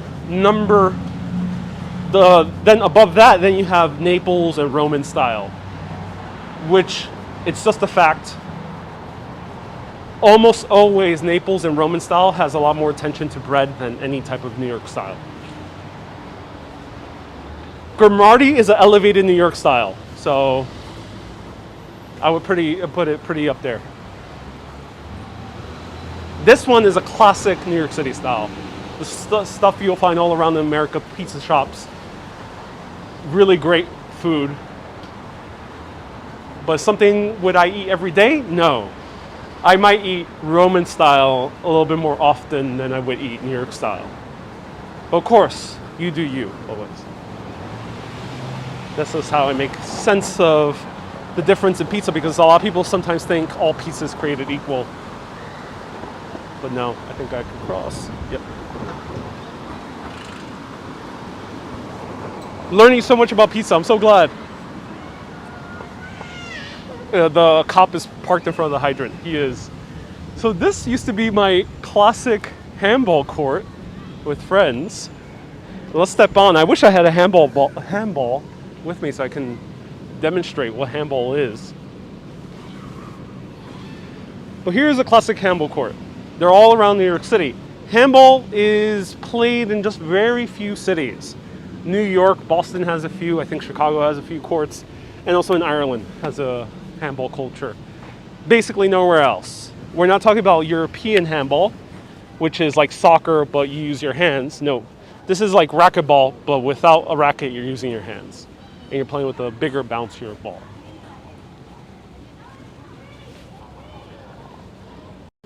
So I wish I had a handball to demonstrate for all of you, but it's a bigger, bouncier ball. You'll find them in any corner store in New York City. Spalding is not quite a handball. Spalding, I think, is more aligned with what kids would play stickball with. Spalding is a little bit too dense. There's a other type of handball. It's called Let's Bounce. I think that was the name. But you can find it at any corner store. They're blue. The pink ones are more for like stickball and other kind of childhood sports. That's how you play handball. Let's continue walking around.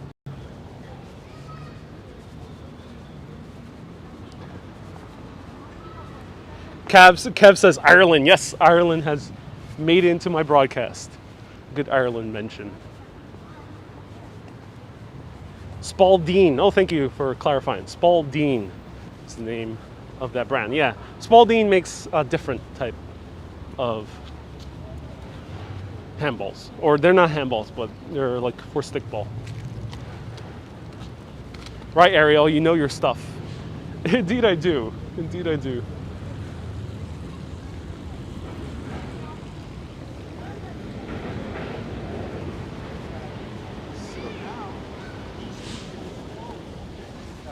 Julio, in my country, the best pizza places have wood fire ovens. Yep, full wood fire ovens would be the top of the crop. Very few places in New York have a wood fire oven. And most Italian style pizza places, maybe Roman or Naples, has these very high-end electrical ovens, but not the quite better than the ones that you see in these New York style places. Yep, Spalding. Old actors remember playing stoop ball.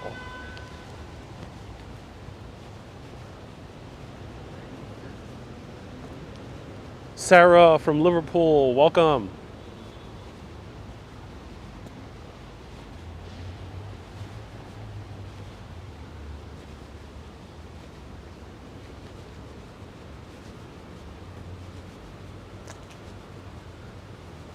Sarah says, I'm ridiculously homesick and hate I can't travel to New York City. I had a dream last month that I had a slice with you. It's funny how you become one of the representations of New York in my unconscious mind. LOL, once I explained handball to my husband, and he looked at me like I had 3 heads. Sarah, I know what you mean, yeah. I'm glad I appeared on your dream. That's so awesome. And people were asking me the address. If anyone could put the address of Sam's Pizza in the comments, I'll be grateful. Coffee and cocktails next. Good question. I think we're going to have something before we attempt a drink. I think there might be another food item, so stay tuned.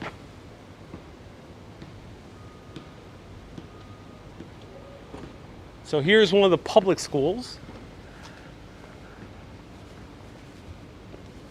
And we have kind of this Greek style or Roman style, I think more Roman style, doorway. Bounce is the name of the blue ball. Yes, indeed, Bounce. So what school is this? Ooh, I don't know. Let's see the school.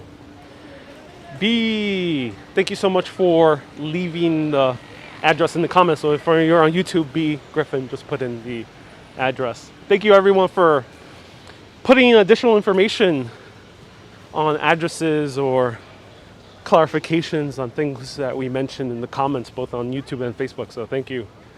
I know B Griffin does a lot of them. George is another one. Bernal, K as well. This is Public School 149.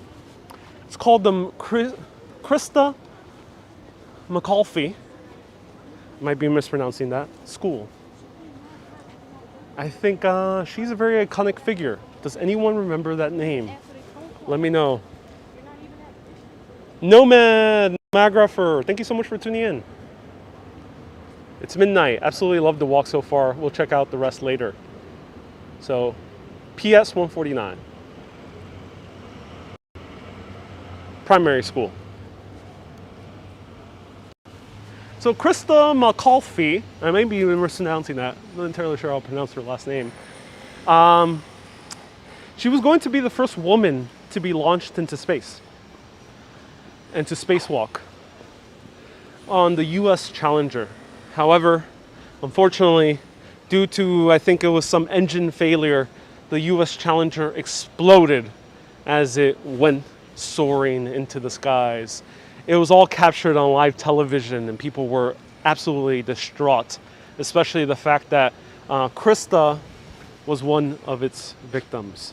She was also a teacher. Thank you for letting us know, Dawn. She was also a teacher, and it's very terrible that she was a teacher and also a space astronaut and was going to be the first American woman in space.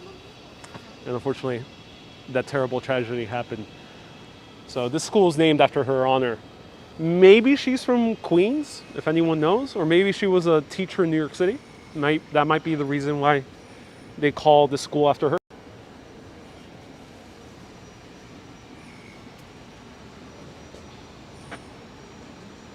Was Sally Ride the first female canyon? Was she pre-Krista McAuliffe or after? Let me know. So school's in session, that's why the doors are open. And most public schools all have the same structure. A lot of them were made by C.B.J. Snyder, which I actually mentioned in my Flatbush broadcast.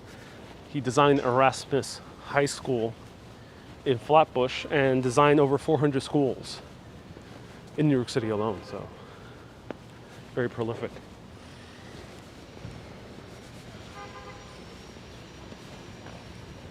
Also Sally, okay, so thank you for letting us know. So Sally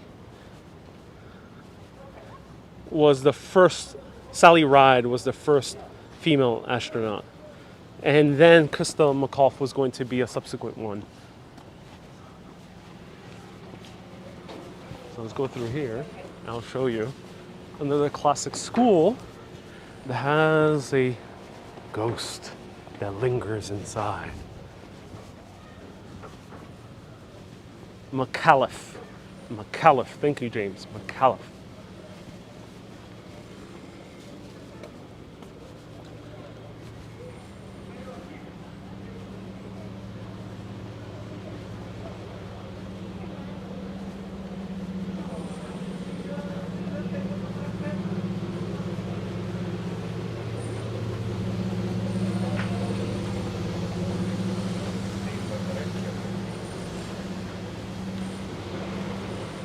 Krista, okay, so that's what she was. Thank you, everyone. Of course, I'm saying the history off the top of my head, so I don't know the specifics always. Thank you for clarifying. So Krista was going to be the first female civilian in space. So here's PS280. This used to be Blessed Sacrament School. Now it's a public school. And this is where I attended Catholic primary school, or actually junior high school, intermediate school. Phil says, this is such a happy therapeutic tour. Oh, you're so welcome. I'm glad I can show you. So I used to take classes mostly on the third floor, here and here, and here as well. So I used to take classes all along here. And the church was in dire straits, and it was sold to the Department of Education and turned into PS280Q.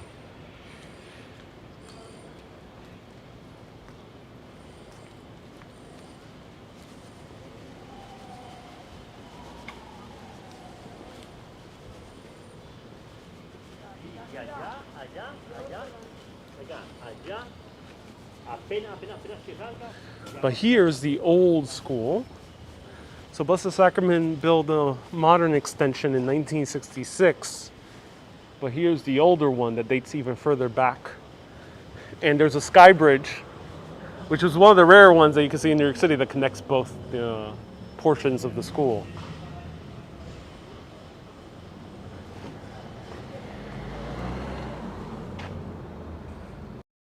So I'll tell you about one of my very few paranormal experiences. And the story I end up finding out shortly thereafter Now, I don't know if any of the details of the subsequent story is based on any historical fact, but this is what I heard. So, one day I was attending school, and I was in the old building, so I was in 6th grade, and I was in the older building. And I remember going to the bathrooms, and the bathrooms are on the basement level over here. And I think one of these windows are actually the windows to the men's bathroom. However, as I'm walking down, I hear someone coughing, just coughing very violently. I'd rather not recreate it here because it's still the pandemic and people might run away if they hear a recreation of a coughing. And I was like, oh my God, who's coughing? It was the women's bathroom, and I first said, hello, is anyone in there? And I just kept hearing the coughing. And I thought to myself, oh, I gotta help. And no one was responding. So I took a peek in, and there was no one. And I thought to myself, well, okay, maybe it's in the men's bathroom, which I was gonna go anyway. And I took a peek in, nothing. There was no one in the bathrooms coughing. I found it so weird. Later I found out that this school has had many haunting experiences, all the way since its beginning. Because according to lore of the school and its students, and also a few of its teachers, and even one priest said that this was built upon an Indian burial ground. And every so often they hear random coughs or random people asking for help. Is this based on any historical fact? I actually don't know. But that was the legend that spread throughout the school. So that haunting I had wasn't the only one. I wasn't the only one who experienced it. Many others experienced it as well. Maybe it came from a ventilation shaft, says the Georgia Show. Maybe. I mean, I was only 12 years old or so. So, you know, maybe. But who knows? I'm afraid to even lightly cough in public anymore. Oh yeah, don't do that. Then you'll really scare people. I was scared by a ghostly cough. Imagine having a real person cough in front of you. That's more scary. Jackie, yeah, I do have to look it up. I will check it out if it actually was an Indian burial ground according to historical records. But here, you can see the school is Art Deco design, which is interesting. Really cool to have an Art Deco design school. And even the Sky Bridge is Art Deco as well. Judith, nice to see you here. I'm afraid to even oh yeah, we read that. Just Kate says, creepy. Bakley, nice to see you here. It was a teacher smoking grass. I wouldn't doubt it if maybe one or two of the teachers smoked some grass. I would not doubt it. All the teachers were Irish Americans, and yet all the kids were South Americans and other Hispanics. So to point out the diversity of this school before I continue around, almost everyone here, in my entire class, there was only one kid who was Italian-American descent. Only one. And he was a year younger than me. Everyone else in my class was Hispanic, which is South American, Latino, Latin American. A few Filipinos, like 3 Filipinos, and also Haitian. Everyone else, that was the entire makeup of the class. So my experience growing up in New York City was diverse. It wasn't what you might see in a sitcom like classic sitcom like Leave It to Beaver, or even the new sitcom like Modern Family.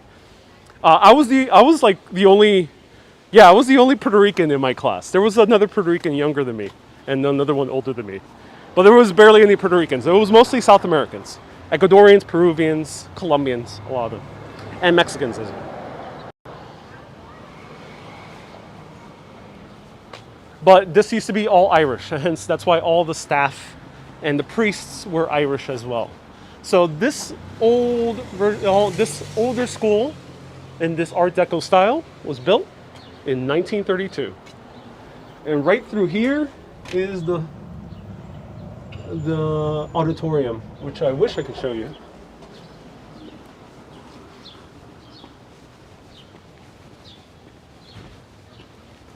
I'll show you the house.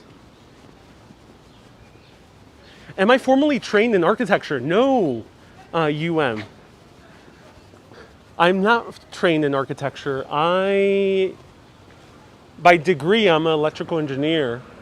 I never worked in architecture. I only worked in media and tech. I just know a lot of architecture because I've done 4 years of videos. Been exploring, just a fan of learning about architecture, especially for these videos.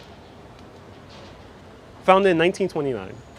So the church is still owned by Blessed Sacrament. Hi Gayatri, just at home, glad to see you live. Also glad.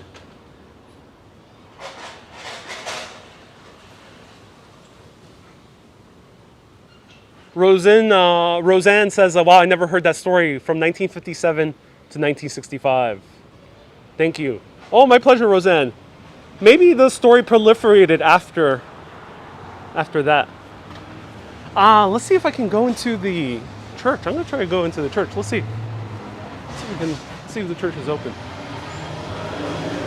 No, it's not open. The church is not open. Such a shame. EE, very impressive. Yes. Thank you. The church also is Art Deco. One of the few Art Deco churches you will see in New York City, which is really interesting. This is the first time I actually really thought about this. I was like, wow, yeah, it is Art Deco. Built in 1949.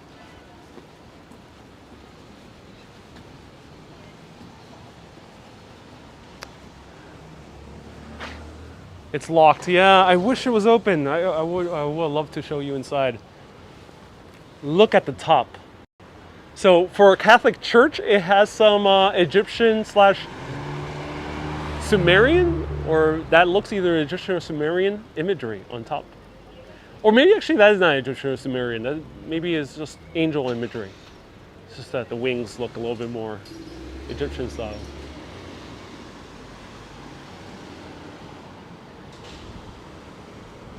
School apparently school still is in session, and these churches do open, but no longer are they open all the time like they used to be.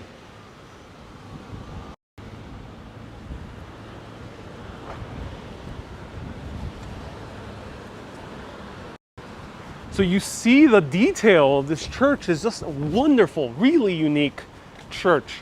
If anyone knows of any other Art Deco church, let me know in the comments.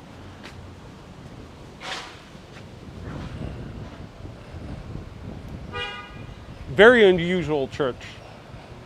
Yep, very unusual.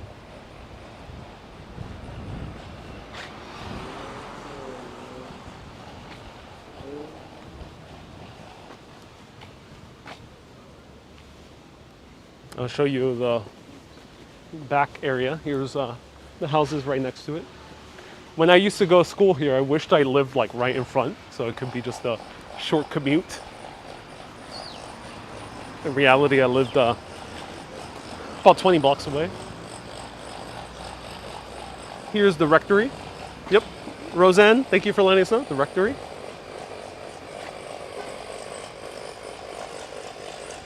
Built by craftsmen, intricate brickwork. Yes, very intricate brickwork.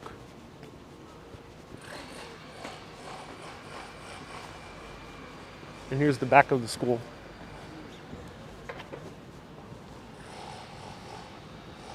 Sumerians were in Ghostbusters 1. Yeah, they were. Who knew Jackson Heights buildings are beautiful? Joe, no, I did not walk to school. I grew up in the 1990s, and kids maybe walked a maximum of 5-10 blocks. But once you start getting to more than 10 blocks, most parents, including my own, wouldn't really let kids walk on their own. As I mentioned, in the 1990s, there was still crime in Jackson Heights, or at least that was its perception. So parents were wary of leaving their kids just walking through the neighborhood. Ronald says, yes, we see a lot of these type of churches in the Philippines. Oh, interesting. Well, thank you for letting us know. I was bused. Yeah, I either took a bus or I was driven by my family.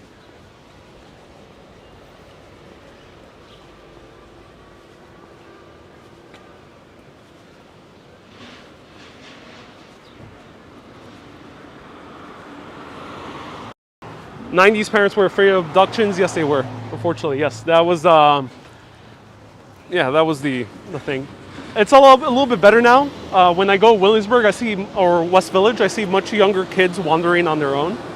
One more tiny little story about this is, there was a certain priest that worked here, and I remember every day he would drink like a 6-pack of beer. But he was such a jolly, happy-go-lucky man.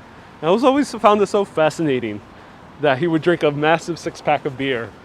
And I wonder, oh wow, certain priests do really get drunk. Must be that Irish lineage. I'm stereotyping, of course.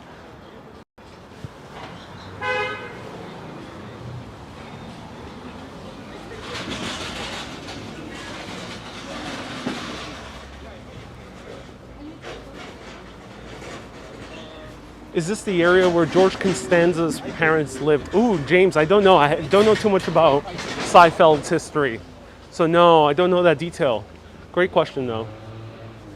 Jackson Heights wasn't the safest around Northern Boulevard in the 1990s. Yep.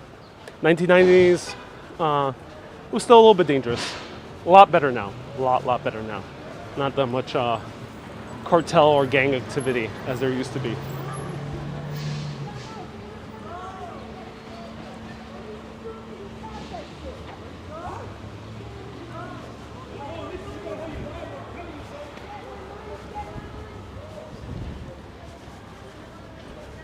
Just Cake says, you're right. I'm Irish, so you can say that. I mean, it's a stereotype that is said by the Irish themselves. So that's why.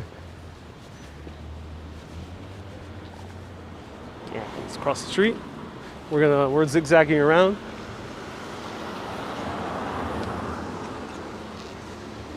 People there buying something with little tiny bags, and I don't want to interrupt them. Trash. Roseanne says, thank you so much for the memories. I remember Father Roche, Irish. Most likely died by your time. Yeah, I don't think Father Roche was there. However, I did have a nun who was in the library. I think her name was Anne. I forgot the exact name, but she was in her 80s when I attended there. So she was a nun there since she was very young. So she was definitely a nun around your time. Let me know if you remember a very kind of strict nun, kind of very heavy-handed. Oh, a lot of sidewalk activity here. What's happening here?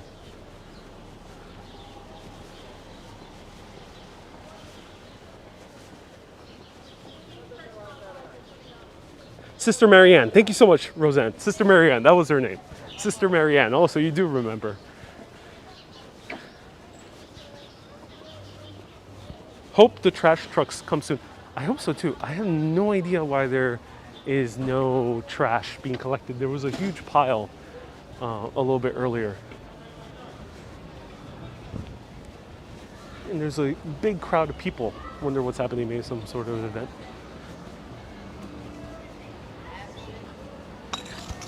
Yes, we are close to LaGuardia. LaGuardia has a lot of planes that pass overhead, but only specific times of day. So I remember being woken up certain evenings due to the huge planes passing overhead. Is this YouTube channel a real full-time job or is it a side part-time gig, Tony? Tony, I'm also a freelance filmmaker. So a little bit of both. My YouTube videos get me jobs. So it's a little bit of both. It's all mixed in together. So yeah, I make videos full-time in general.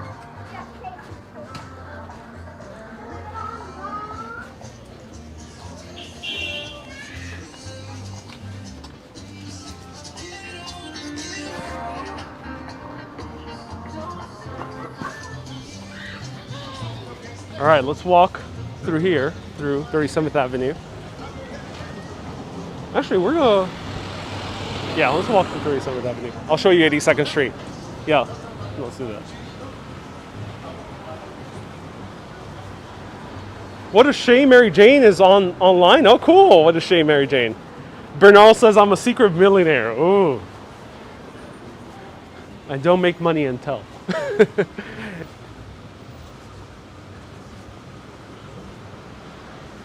Hey, Tony, day job. Well, I'm a freelance filmmaker, so my hours differ. Sometimes I do jobs during other times of day. Sometimes they end up happening in the evening. Because I also film concerts, at least before the pandemic. I used to film a lot of concerts and performing arts and conferences. So sometimes my quote-unquote day job was during the night. What a shame Mary Jane is watching from Central Park. Oh, welcome, What a Shame Mary Jane.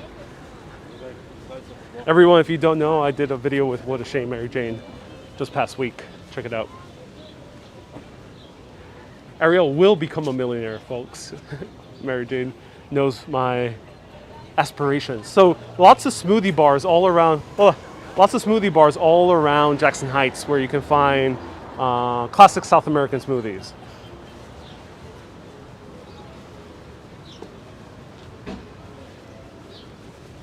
So classic South American smoothies are a lot of different tropical fruits, including pineapple, lots of use of blueberries, other types of fruits.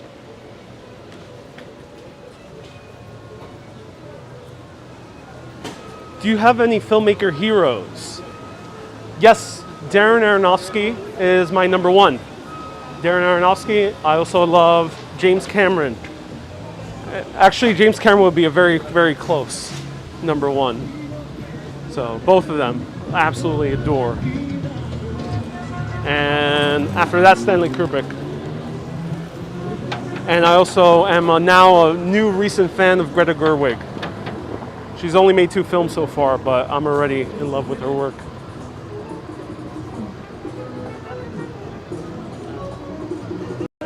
So now we're walking through 37th Avenue. This is one of the main thoroughfares with all the restaurants and the food. So keep your eyes open. We're going to bump into a lot of food, a lot of music as well. Roberto, I actually I read Sidney Lumet's book on movies, making movies. Great book. I love how he explained the entire process of filmmaking. I've only seen maybe 1 or 2 of his films. Dog Day Afternoon is the one that I remember the most, and I really love Dog Day Afternoon. But I haven't seen too many of his films, so I don't know too much about Sidney Lumet's work. But if you're looking for a classic New York City director, Sidney Lumet is number one. He's one of the top classic New York City directors.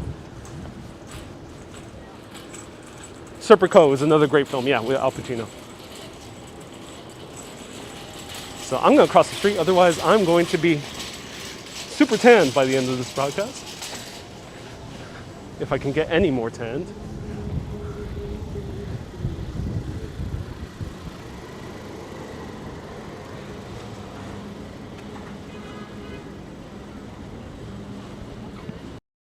And one thing I wanted to mention, this video is sponsored by all the super chatters, the star senders, the patrons, the supporters, and the PayPalers. So anyone who's supporting the various ways to support this show, this broadcast is sponsored by you. Because of you, I can show you these videos and continue showing you different neighborhoods and continue the free-flowing nature of these live wanderings where I don't need to worry too much about music, because unfortunately music I end up getting demonetized from these videos. So I can't really make money off a portion of them. And thanks to all the supporters for being sponsors of these videos. Let's continue with our walk and perhaps we'll bump into some food. But first I gotta show you some really cool architecture at 82nd Street.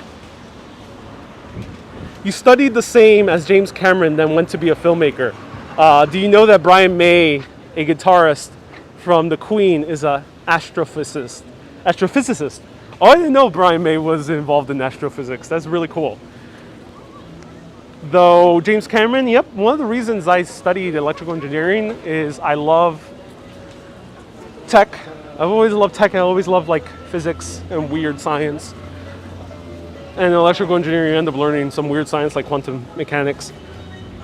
But I also took it because I love James Cameron, and James Cameron actually went only 1 year to university studying physics / electrical engineering. Mark, have I worked with anyone famous? Not internationally, no. Just a few people known in New York City, but not internationally, no.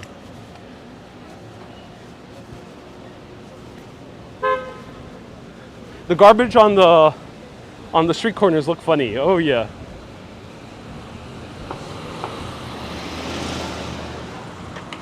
That's the classic green garbage can that you see all around New York City.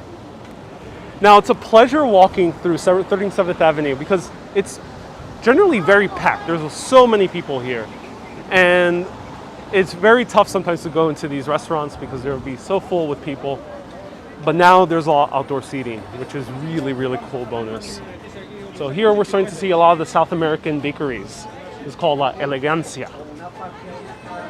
So they're kind of in the classic cafeteria style that you would see in a lot of Latin American countries, where it's not just baked goods, but they also have food.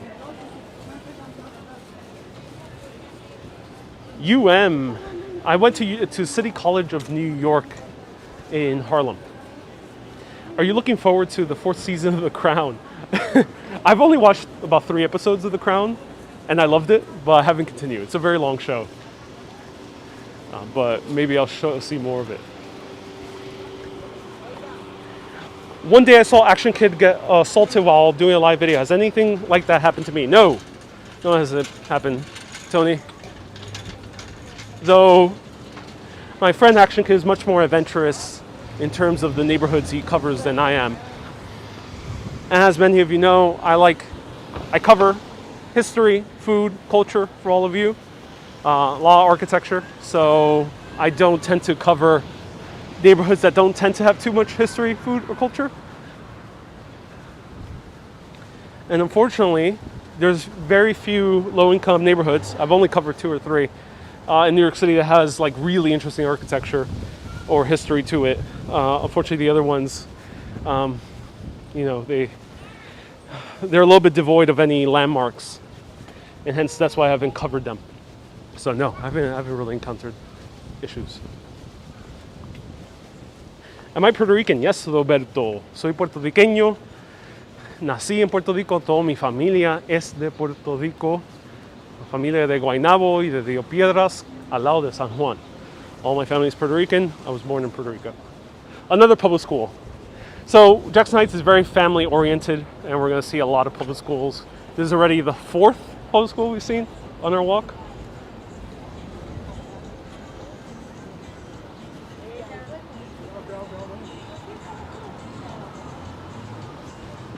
Will you ever go when winter is around? Yep, I've been doing this for 4 years, all seasons. Rain, shine, blizzard, hurricane, catastrophic volcanoes, life extinguishing meteorites. No, I'm just joking. I haven't done it yet in those catastrophic circumstances, but I've done it in a lot of other circumstances.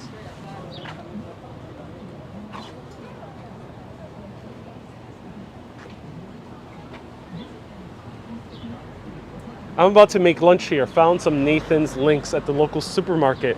Oh, cool, Lori. Saw them in one of the Action Kids videos to Coney Island. Yes, Nathan's classic. Ron, one of my most viewed live videos ever is the Puerto Rican Day Parade.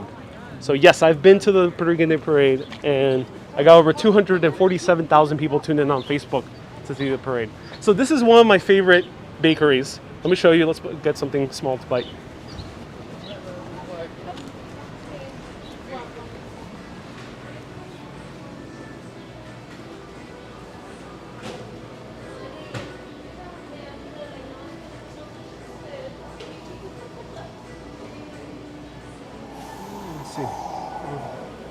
Hola, ¿cómo está? Déjame coger un alfajore de dulce de leche. Gracias. Este, que es blanco. Bien.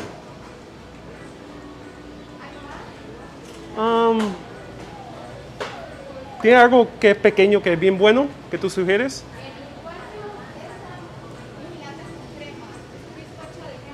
¿O bizcocho de crema? ¿Tiene algo con fruta que sugieres?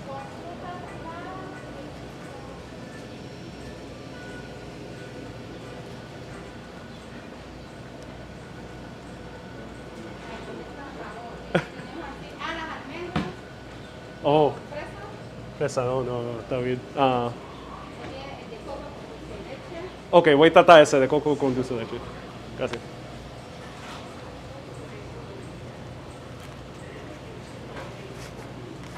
¿Y de dónde es usted el negocio? Es uruguayo. Uruguayo, ok, bien. Eso porque hay los alfajores. Sí.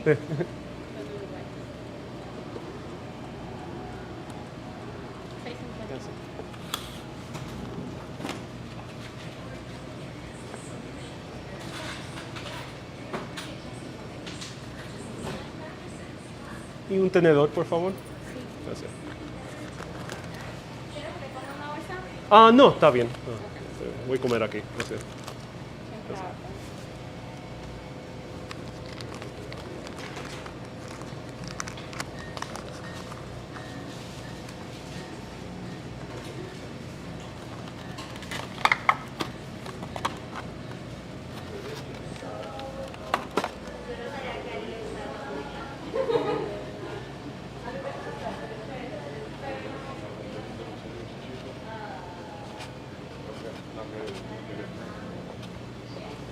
Genial.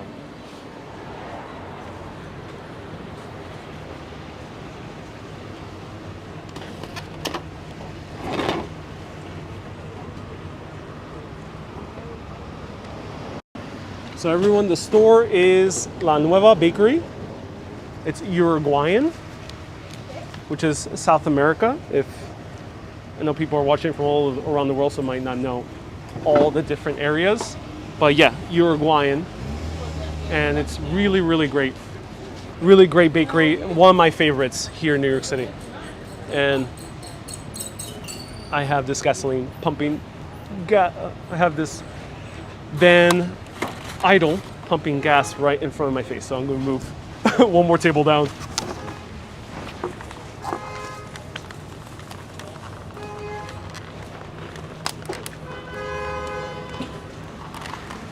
All right, that's a lot better. Cool.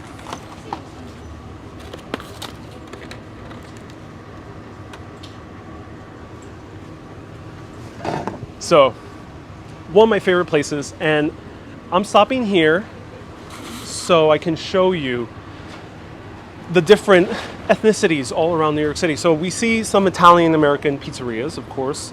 Pizzerias are staples, you'll see them all around.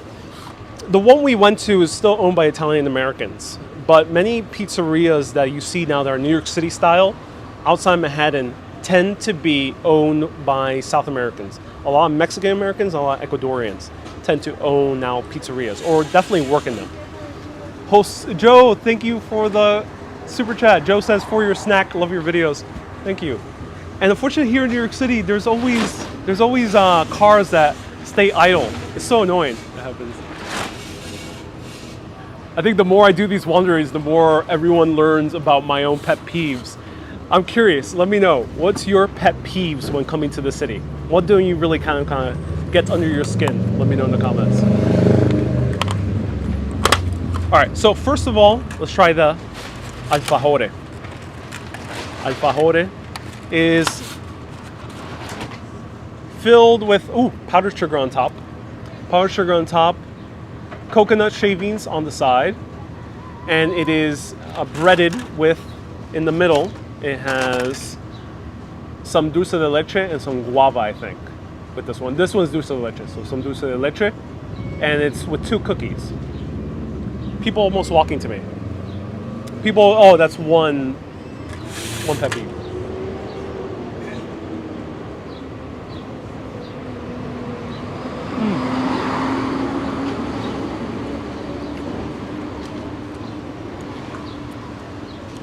Manolito, you say this is an alfajor de maicena. It has dulce de leche inside. I don't see any maicena, but maybe the cake is maicena. Maybe it's a corn cake. Okay, so it's very soft and chewy. It's not like an alfajor made out of cookies. All around South America, there's different types of alfajores. Or if I were to pronounce it very American style, alfajore. There's different types. The Chilean alfajore, which I've tried here in New York City at least, tends to be made with cookies. This one is made with 2 cakes, so it doesn't have cookies. The dulce de leche is very sugary. Oh yeah, it's a punch of sugar, and very soft and chewy, kind of like a caramel. It's a caramel. Yeah.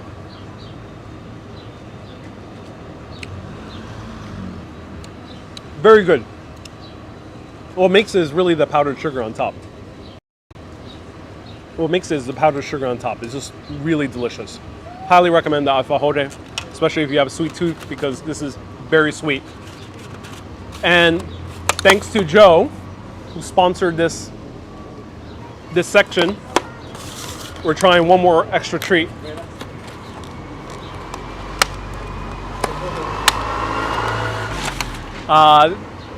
Julio necesita un patada ninja para bajar ese alfajor. So Manolito says you would need a ninja kick in order to digest this alfajore. Yeah, you do. All right. Now we're trying the coconut cake.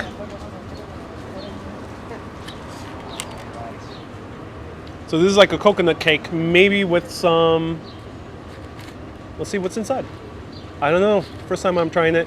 The reason I didn't get her first two recommendations is because I'm not really into, don't want to have any more cream, even though this is already cake and sugar. And I'd rather not have more, I'm allergic to almonds, so I didn't take the almonds. Let's try this out.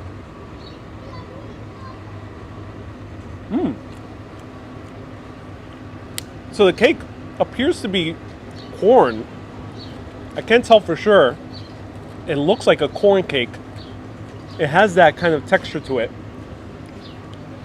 So it's kind of it's a more textury cake. It's hard to explain, but it has a more rougher texture to it.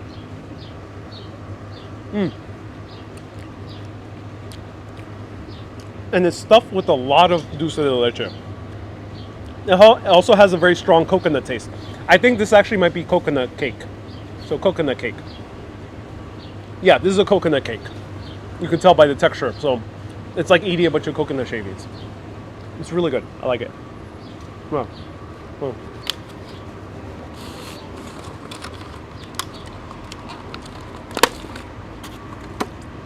I like it. I'm full right now, so I'm going to save this for later.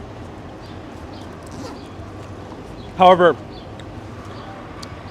I am running out of battery, but I do have a battery pack.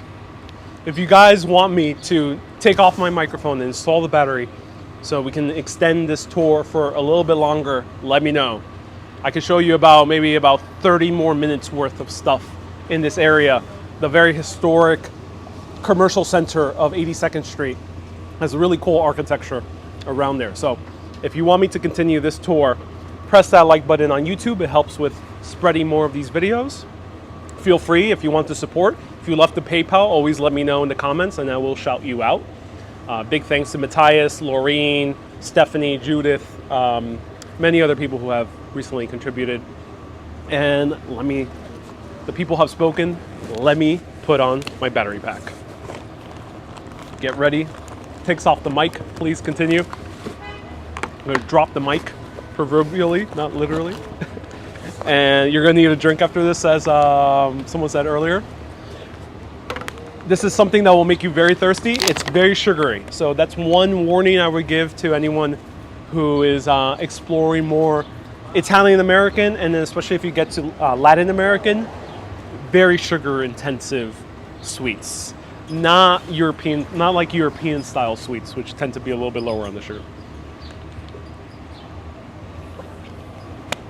Okay, everyone. So people have spoken. I'm going to do another 30 minutes. Let's take off the mic.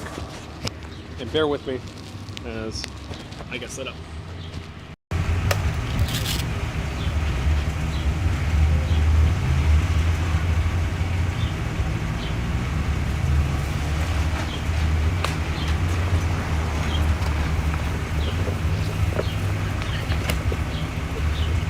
you have any questions about Jackson Heights, I'll answer any questions about Jackson Heights or about Queens. If you have any questions about Queens, let me know in the comments.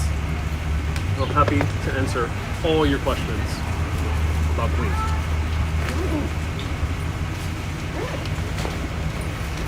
So I recommend La Nueva Bakery is my third recommendation, and let's go on for another 30 minutes. So 30 more minutes, I'll show you 82nd Street, the historic commercial center, and I'll show you something, if you're a fan of Grand Theft Auto Liberty City, or if you've seen any classic Sidney Lumet film, you might recognize the Roosevelt Avenue area. So let's go. And Margie left the super sticker. Margie, thank you so much for sponsoring this video, partly sponsoring. $4.99, thank you so much, I appreciate it.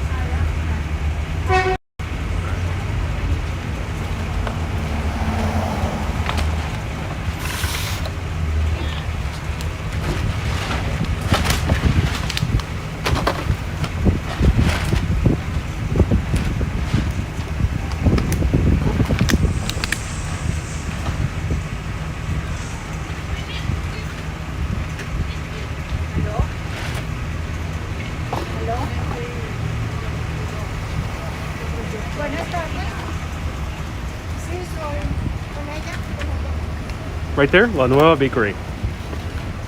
Are there any cinemas here in Jackson Heights? In Queens, there's a lot of them.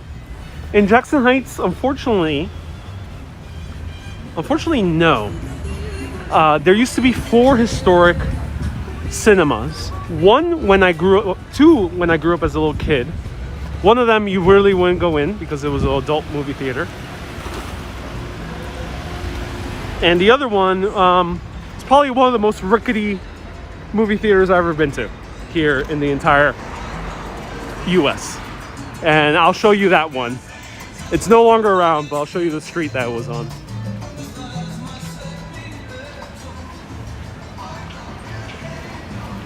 Roseanne, when will you be back? I'm gonna continue this tour right now. So when will I be back? I go back live. I go live every Saturday and Wednesdays at 1 p.m. What are the bordering hoods to Jackson Heights? 4K Wanderer, great question. Down there, this way, is the Filipino area of Woodside. This way, beyond 30th Avenue or so, a little bit further down, is East Elmhurst. We go the opposite way is Corona, Queens. So now we're passing by a lot of South American shops. So this is all South American. Here's another Uruguayo bakery, also a very famous one called La Gran Uruguay.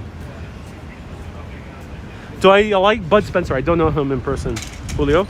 Don't know, or haven't seen this content. So I don't know of him. See you on Saturday. Oh yeah, Roseanne, thank you so much for tuning in.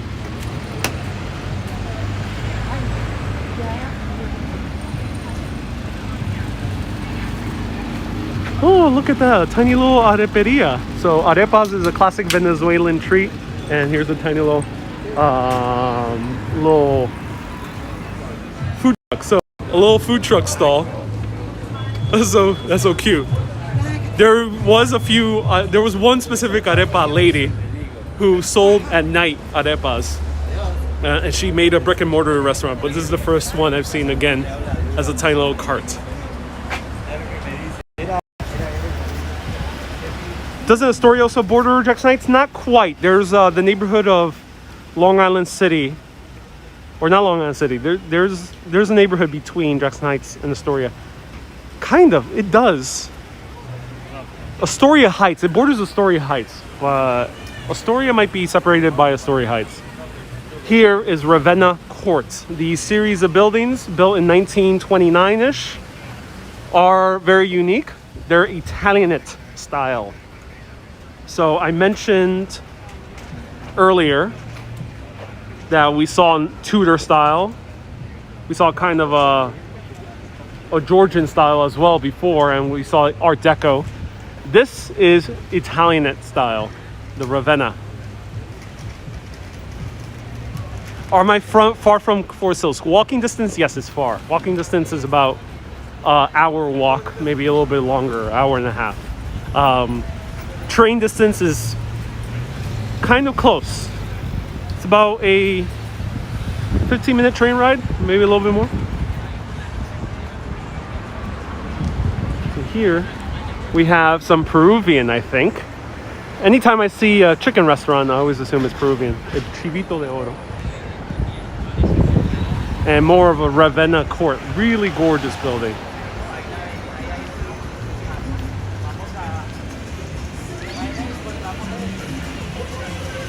Am I near the 7 train? Yes. The nearest 7 train stop is 82nd Street. We're gonna pass underneath it. That's gonna be towards the end of this video. About 20 minutes.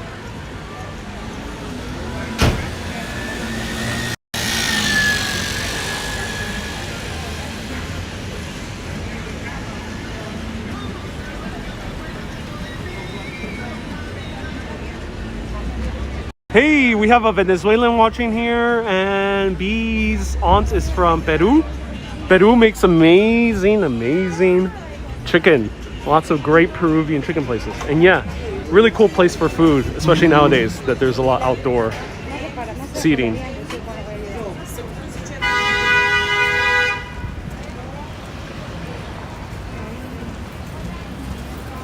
And of course, we're gonna find a lot of grocery stores. There's a lot of them all around here. Cool breeze. What's my favorite food?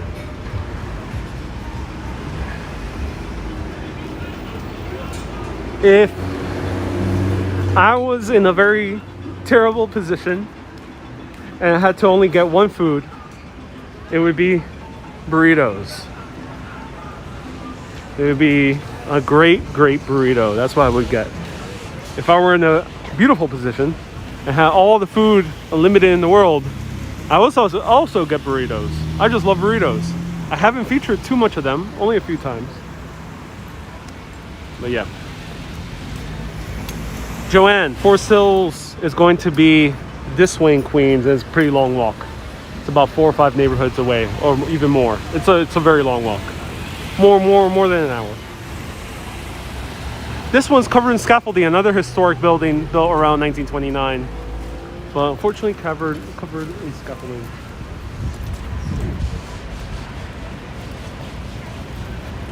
What's my favorite burrito in New York City? The one I always gravitate to is Dos Toros. I love Dos Toros. Really great burrito. And here we're starting to see more of the stands. So here we have some smoothies. And this is a very old diner. It's been around here for a while. Jackson House.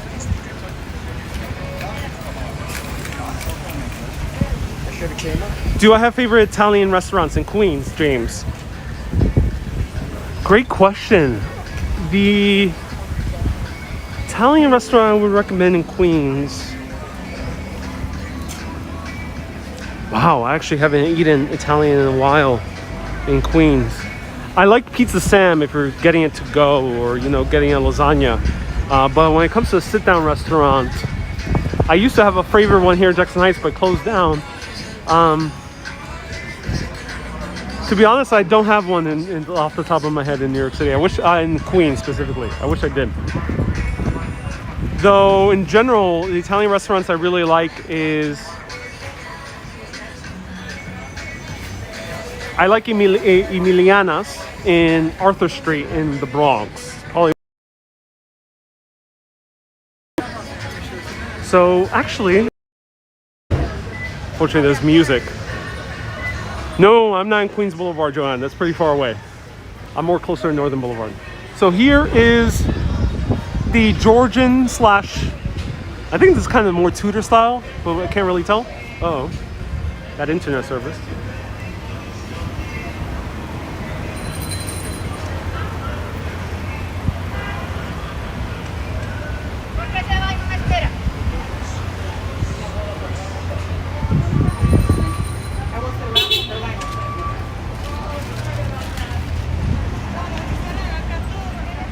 Different accents, but same language, yes. So here we could see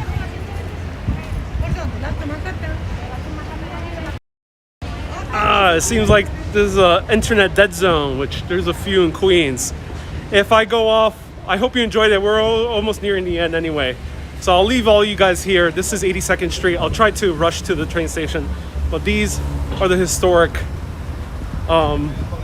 buildings. The historic commercial center, also built like in that Tudor style.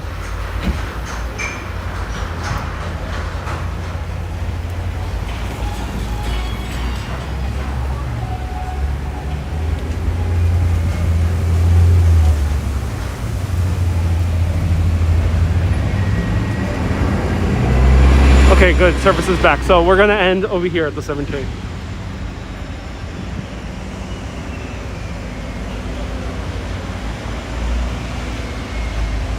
It's working, just jumping sometimes. Okay, I'm glad it's back to normal.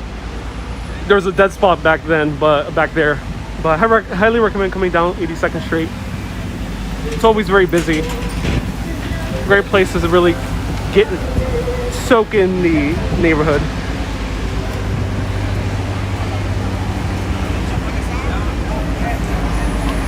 Víctor, ¿qué cámara estoy usando? Estoy usando el iPhone 11 Pro Max.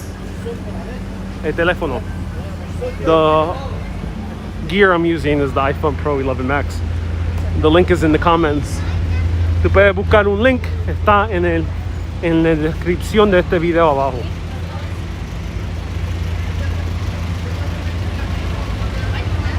Grace, do I ever buy the stuff on the street? If I know what you're meaning by the stuff, no, I don't buy on the street. I recommend no one to buy the stuff on the street.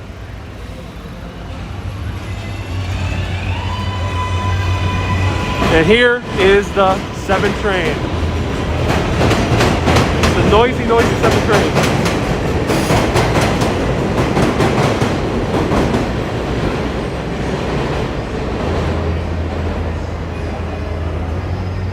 Let's go this block. There's nothing here to see, so let's go over here.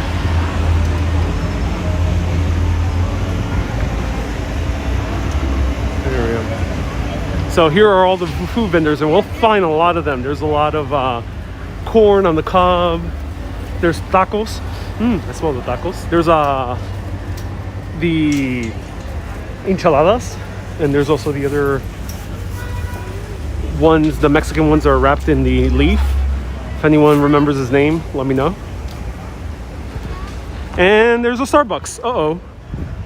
Uh-oh. Ladies and gentlemen, the Starbucks. Dun dun dun.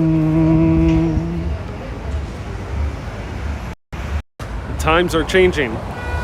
Starbucks is opening. If a Whole Foods arrive, if the Whole Foods arrives here, you're not going to see the same street vendors, I'm afraid. So if you're in Jackson Heights, visit soon before a Whole Foods opens right next to the Starbucks. It's going to be a very different neighborhood if Whole Foods opens, which I'm kind of shocked it does.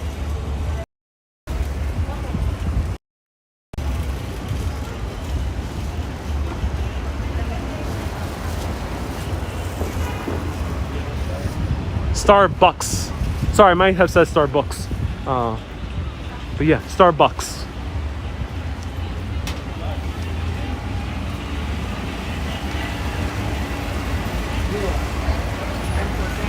B. Griffin says if Whole Foods, say bye-bye. Indeed. Alright. I'm right by the train, and luckily service returned back to normal. This is the end of this Jackson Heights tour, but I could stay for a little bit longer. Who wants to go on the 7 train? Let me know in the comments. If you want to go on comments, press that heart button. The more I see your support, your emotional support for this journey, start to swiping my Metro card. So press that heart button. Uh-oh.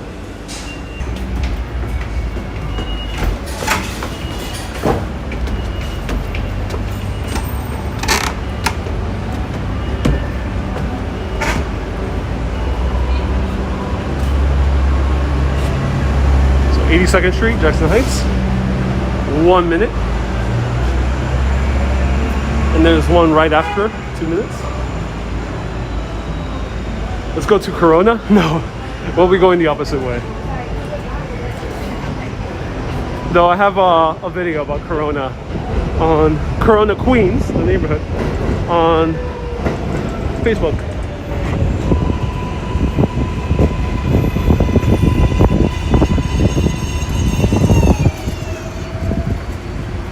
Manhattan bound, oh yes. This is a Manhattan-bound 7 local train. The next stop is 74th Street, Broadway. Clear of the closing doors, please.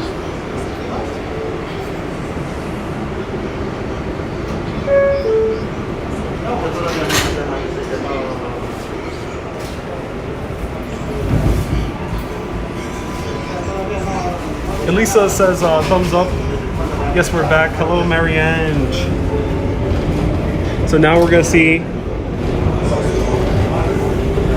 a portion of Jackson Heights. Kay says I've gone off YouTube. Oh no, it's still going on YouTube, but I think it just stopped for a little while. Can you say 5S? I'll let everyone. That's one of my best impressions, 5S. I'm glad you asked. Stand clear of the closing doors, please. This is 74th Street, Broadway. So this is 74th Street, the main hub here in Queens. Connects a bunch of trains, including the E train. That's a little bit faster to Manhattan if you want a faster route. The F train as well, and the R. This is a Manhattan-bound 7 local train. The next stop is 69th Street. Stand clear of the closing doors, please.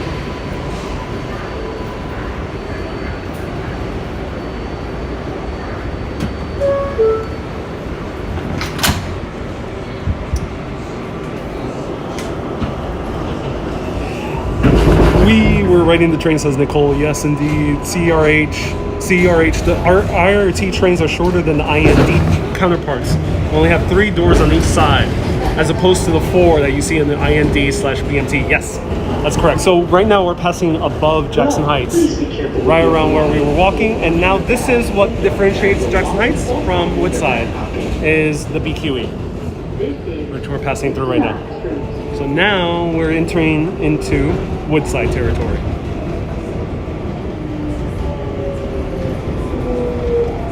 Why do words appear backwards? I don't think they're supposed to, Tony.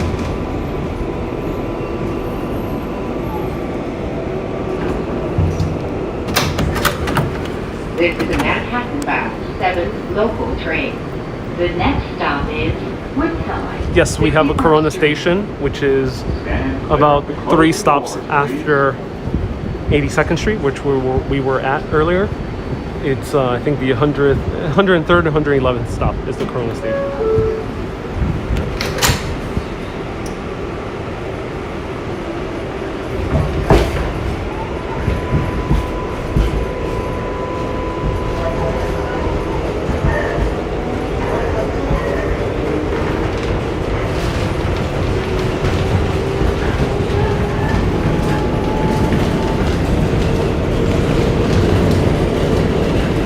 CERH, is Jackson Avenue soon? No, because we are on the local train. Jackson Avenue is about maybe 5 or 6 stops. Do we also have a Corona Hotel? I don't think so. And there is the New York City Skyline. Here we're passing above the Woodside Station, which connects to the Long Island Railroad. Okay, you never knew that Jackson Heights was such an interesting area? Oh yeah, okay. Even from my previous 2 videos, did I show you new things this time around? I think I did with the architecture. This is a Manhattan-bound 7 What a view! local Oh train. yes. The next stop is Not many people on the train. No. 62nd Street. How far are we from downtown? So Elisa, we are only Closing doors, about please. maybe 15 minutes away from downtown right now. A little bit more because this is local. So 20 minutes maximum.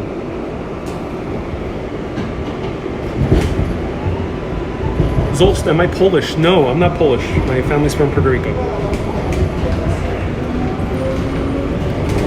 Yes, it is. Look at these views from above. What's the final stop on this route? So just Kate, the 7 train extends all the way to 34th Street, Hudson Yards. So that's 10th Avenue. So this goes all the way to Hudson Yards. And Queens, it goes all the way to Main Street, which is the largest Chinatown in the US. So if you want to travel the entire world with only taking one train line, you do it via the 7 train. Tony, I'm confused. Earlier you said you don't buy stuff on the street. What stuff? Oh, Tony, I was referring to a comment. I was referring to a comment of someone who asked if if you recommend buying stuff on the street. I'm not entirely sure what they were referring to, but I generally don't buy either food, too much street food.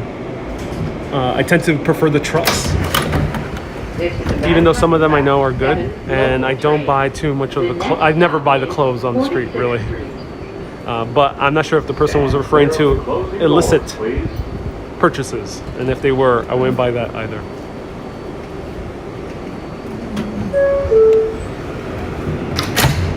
So Sam, you say I am bullish. What do you mean by bullish? Are you referring to like the stock market way? That I'm very optimistic about the city? Look at that gorgeous city in the distance. Max, what got you into a love our architecture and urban planning? I worked for a media company that covered urban planning, architecture, real estate, and design, and that was Curved, which is part of Vox Media, and that was my first real entryway into architecture. Though when I was younger, I always loved video games like SimCity, and The Sims, I love to build houses. So I've been loving some form of building since I was little, also urban planning. I used to love any SimCity game or any tycoon game. I love planning.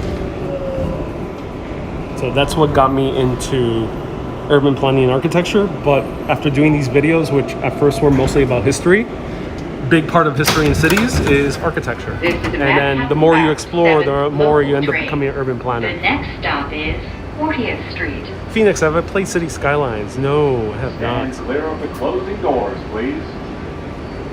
I'm very curious about it. I heard it's way better than SimCity itself.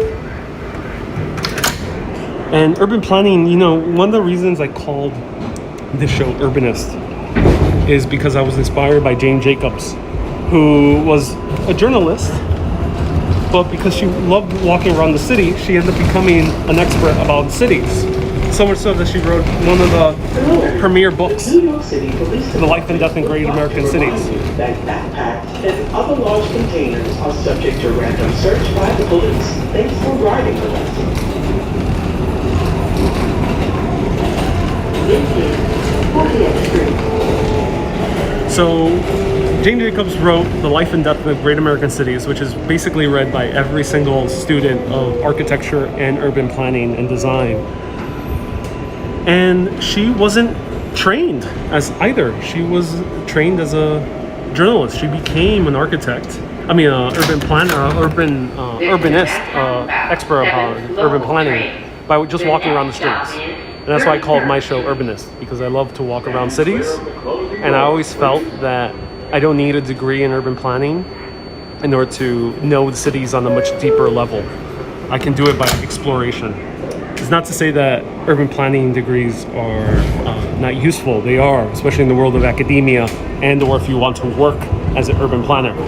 I never wanted to do either. I just wanted to know the cities, and I did by walking around them. Hence, that's why the show is called An Urbanist. And if anyone in the future decides to call me an urbanist, that'll be a mission accomplished. Of course, I don't claim to be an urbanist in the sense of the honorary title that was given to Jane Jacobs and many other people, but the show's name is Urbanist. This is 33rd Street. be sure to look both sides as we come into the LIC roller coaster. Yes, I will do. Yeah. Oh yeah, you're gonna wait for that. Sam, Chicago next. Chicago at some point in the future. Do you go to Bushwick, Brooklyn, Joanne? Yes, I did. I've done Bushwick about 2 months ago. Check it out on Facebook. Search Urbanist Bushwick. The next stop is Queens I did the Plaza. street art of Bushwick as well, just last week. Closing doors, please. So the trees remain green all September. Yes, they do, Dwayne. It ends up becoming brown, gold, reds around mid-October and sometimes even later. Sometimes a little bit earlier, it depends on the season, but generally around October. Have you ever covered Little Odessa? Yes, Tony, on Facebook. I only started doing Facebook live videos on YouTube only about 2 months ago. It was now, but I've been doing Facebook live videos for more than 4 years. So I have covered Little Odessa.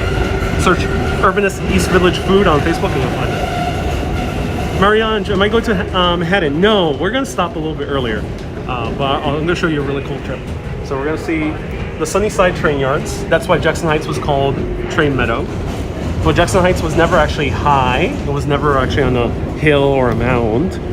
They just took the name Heights from Brooklyn Heights, which was actually built on a higher place, just in order to have that prestige. Ride or walk between train cars unless it's an emergency or if you're directed to by a police officer. So or this section indicated of the 7 trains is going to make you feel like you're in a sci-fi movie, which is really cool.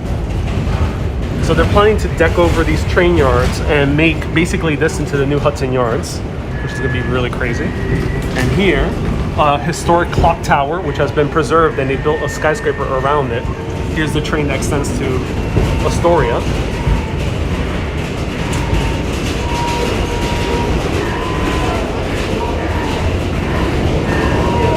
And this is Long Island City.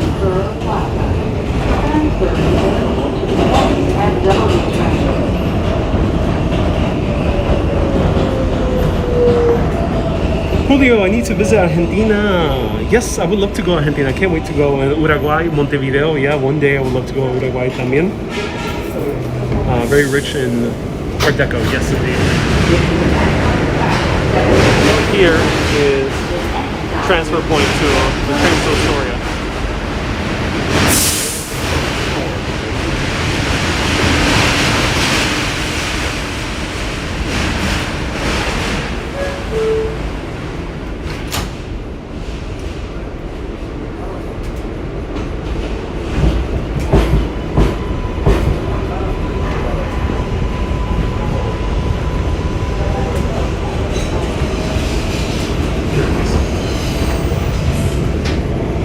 This is the really cool part of the train ride, and here we can see the train snake around.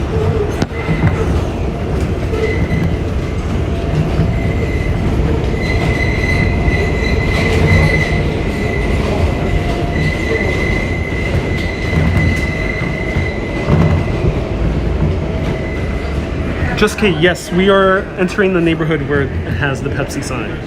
And Art says, wow, so many buildings. See, there's a lot of buildings here. And Ruben dice, yo quiero ir, I want to go. Es un placer visitar esta área. Hay muchas cosas para ver. It's a pleasure always visiting this area.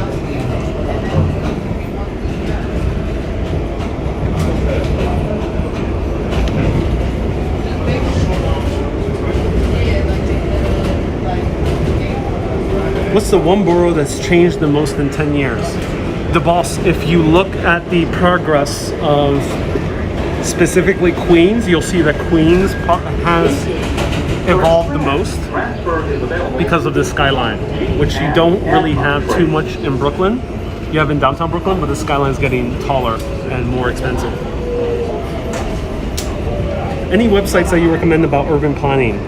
Oh, fine. You know, I don't read too much urban planning stuff. City Lab is actually my general recommendation. This is the Manhattan Bound 7 local And let's train. get off here. Yeah. The next stop is Hunter's Point Avenue.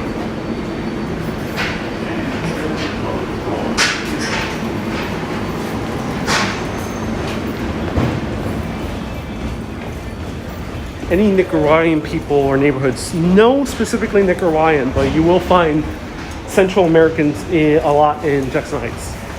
There might be another neighborhood in Queens as well with a lot of Central Americans. You'll find a lot of Salvadorians in Long Island.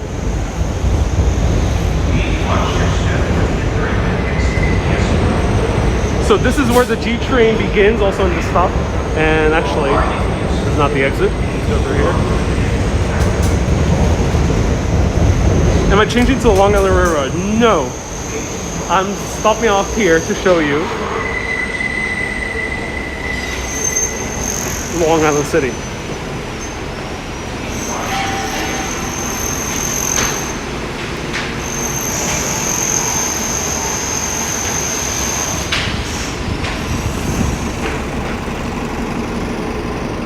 And a classic diner right across the street.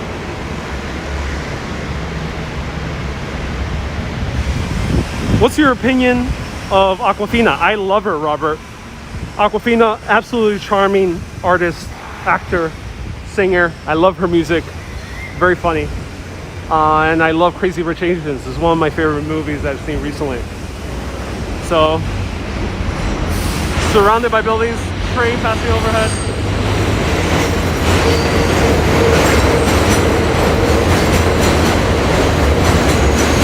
Lots of cars.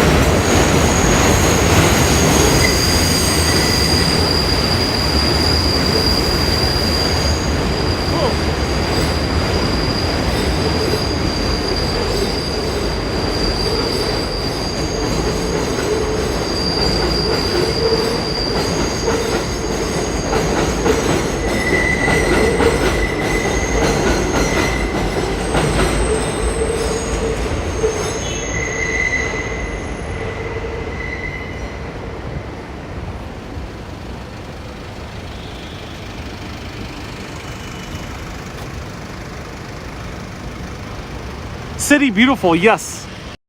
So someone asked about urban planning. I don't do too much reading on urban planning, but I love videos about urban planning. So someone mentioned City Beautiful. Highly recommend him, and also Not Just Bikes. Two great channels about urban planning on YouTube.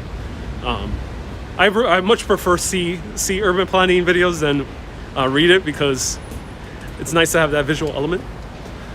And nothing finer than being in your diner. Oh yeah. And where am I going now? I don't know. I'm wandering around. I think maybe we should go to Silvercup Studios if it's nearby. Let's see. I think that might be a little bit too far.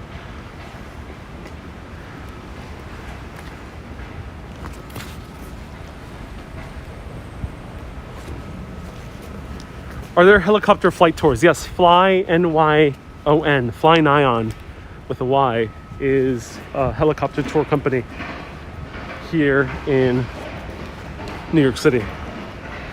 You depart from New Jersey, but they take you all around Manhattan.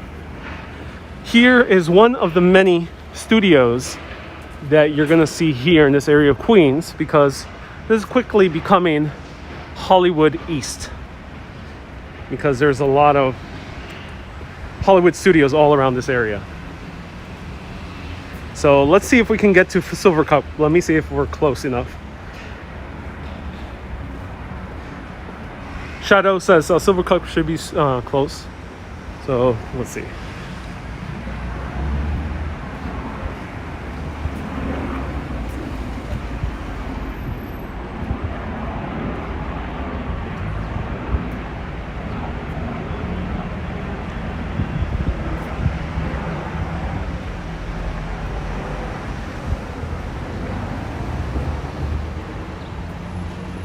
Yep, Silvercup is very... Oh no, it's a 10-minute walk for them. Alright, let's do it.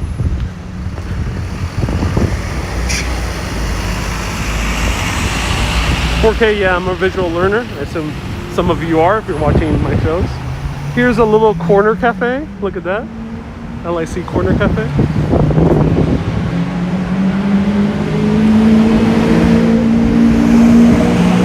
I got off 45th Street, Fort Square. All right.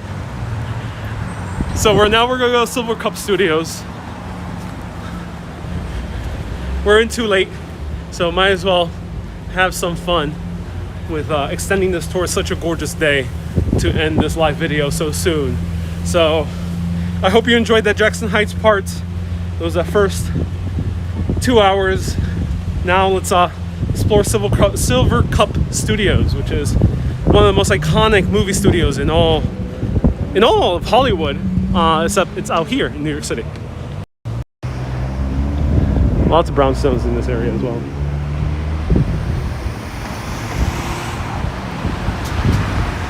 Yes, Lori, Sesame Street is produced in Astoria Studios, Kaufman Astoria Studios, which is the next neighborhood down in Astoria. We are in Long Island City, and this one has Silvercup Studios. This used to be a bakery, says Joe. Oh, cool, Joe. Thank you for letting us know.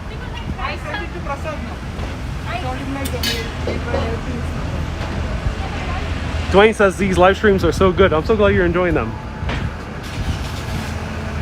So Sesame Street has been produced here since its very beginning. It still is today. Sesame Street is New York. Ooh, fumble. This way. Here is another exit for the subway. And look at the skyscrapers. I thought Silvercup used to make bread.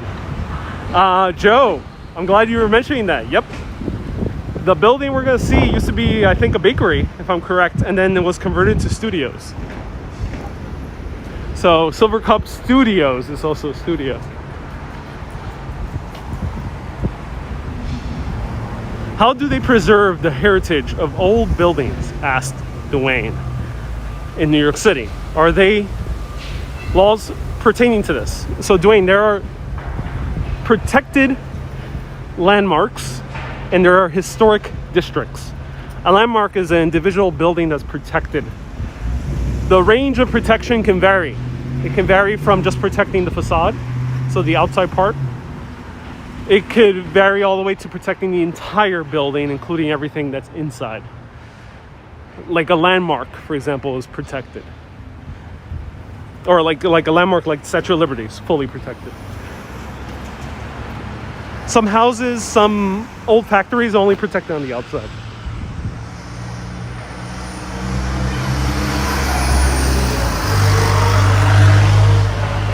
Elisa! Oh, I have people posting spam on the comments. Don't worry. Ignore them. I'll take care of them later. Unfortunately, I can't do it while live here on Facebook, but ignore them. Ignore them. Don't respond to them.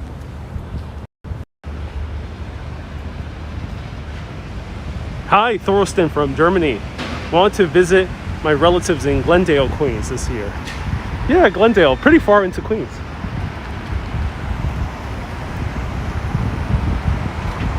So here we're in the very industrial area of Long Island City.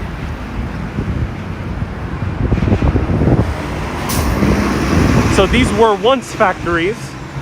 There might be some light industry here, but it's mostly all commercial. But they used to be factories, yep. And the city skyline there in the distance. Look at that. Wow. Beautiful.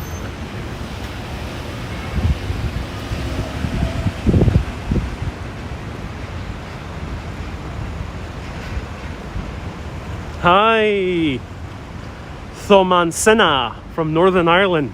Welcome, nice to see you here. John M says, shout out to Glendale, Queens.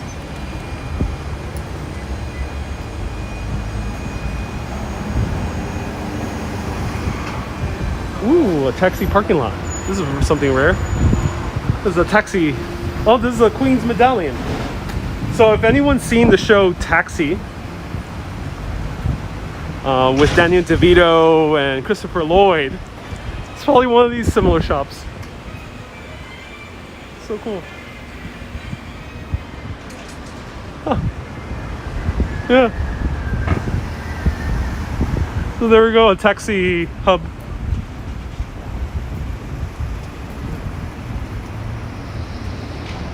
Oh, wow. Look at this. Wow. Hey, Zost from Scotland. Welcome. I love Jackson Heights, says JWS. Oh, we're no longer in Jackson Heights, but me too. We're now in Long Island City.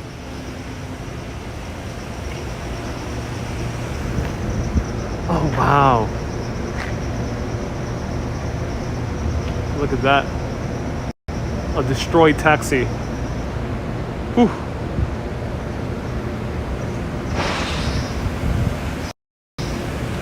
Sopranos was filmed here. Yep, we're about to see Silvercup Studios. I think it might be this building or the one next. And some old cars that pass through here.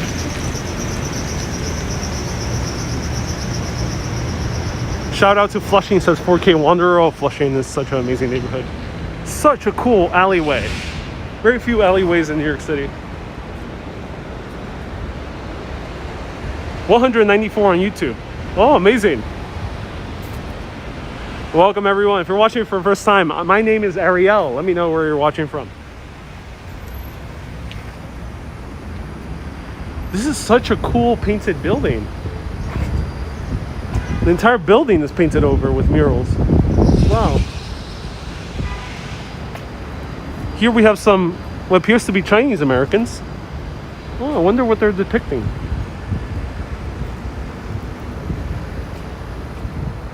You're still on? I'm still had to go to the store. Yep. Canyon, I'm still on. Looks like a movie set. It does. You don't have many alleyways in New York. Nope. Nope. That's one of the few. Hilo, Hawaii. Is that the name of the artist? Scott, or oh, you're watching from Hilo, Hawaii. You're going underground now, says Robert. Sopranos is the greatest show ever made. That's what a lot of people say. I love that show. Okay, so Silvercup Studios is gonna be down here. Let's go here. Yeah, really cool building.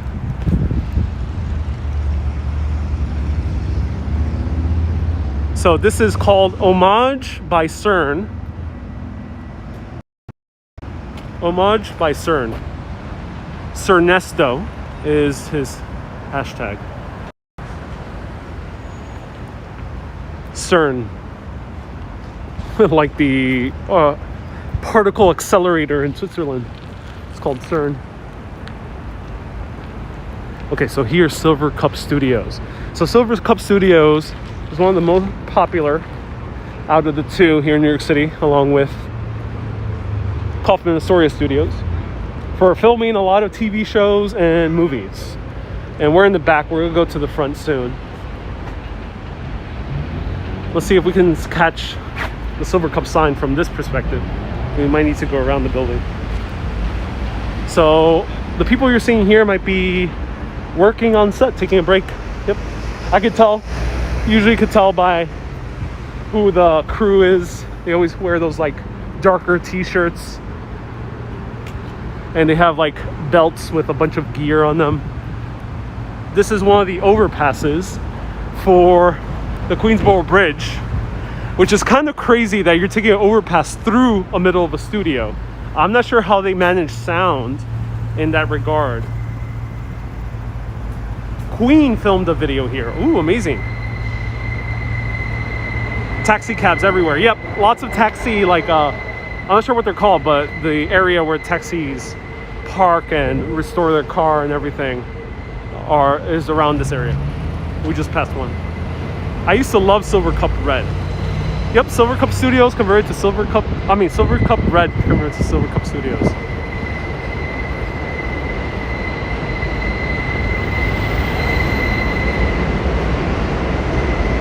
So they kept the name. Okay, so RD has a great fact. He says, people were so upset that Silvercup Bakery was bought out by the film industry because everyone was so attached to seeing the sign. So we were glad they kept the name. Indeed, yep.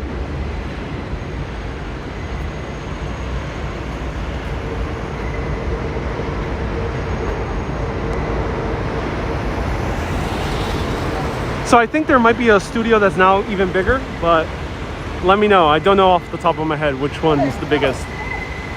but here we can catch we'll catch a sneak peek here of the studio. I'll sneak over here to show it to you. Stay tuned. Keep your eyes peeled. Right there, that's you see the studio inside. We'll take a peek in the door.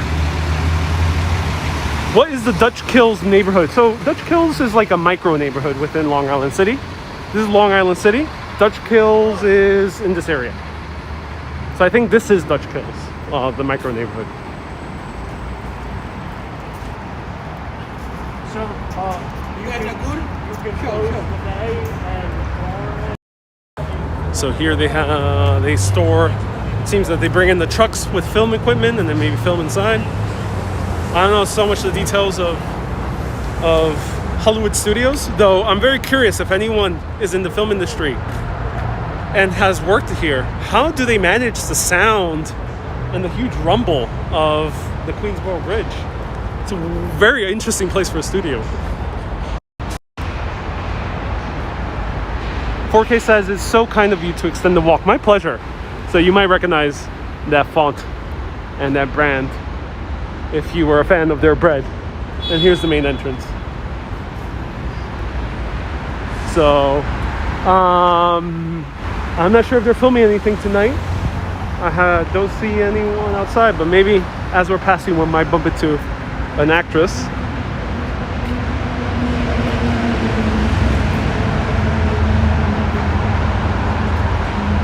We smelled our bread cooking on our ride to the Shea Stadium. Oh, cool, says Sharon.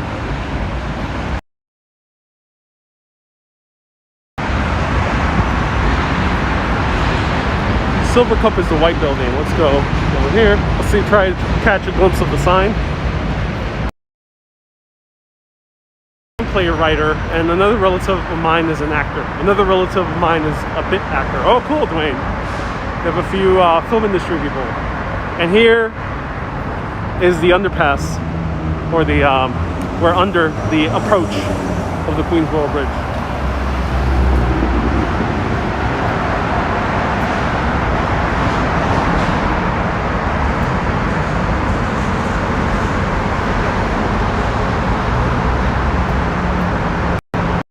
Uh-oh, unstable signal again. So if I go away, this will be the end of our tour. But let's see if we can catch a glimpse of the sign and still have some audio. You might not be able to hear me at all. Cross your fingers.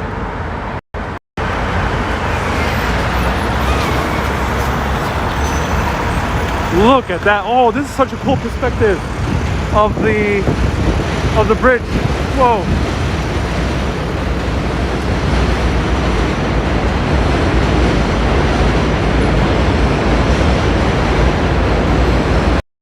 Look at that. Whoa, this is so cool.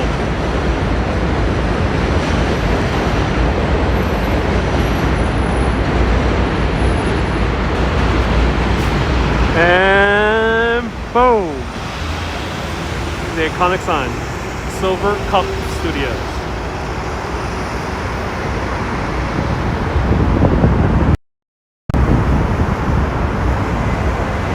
So cool. Silvercup Studios. Let's see if we can get a better view. What bridge is that? Yes, this bridge is gorgeous. It's the Queensboro Bridge.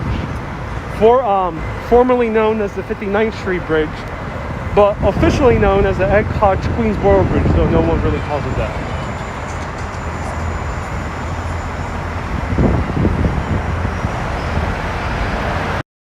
Thank you, RD. RD says that they have soundproof technology with LEDs and other types of fabrics, so thank you. So they pad all these this entire building, or the studio parts. 7th Street.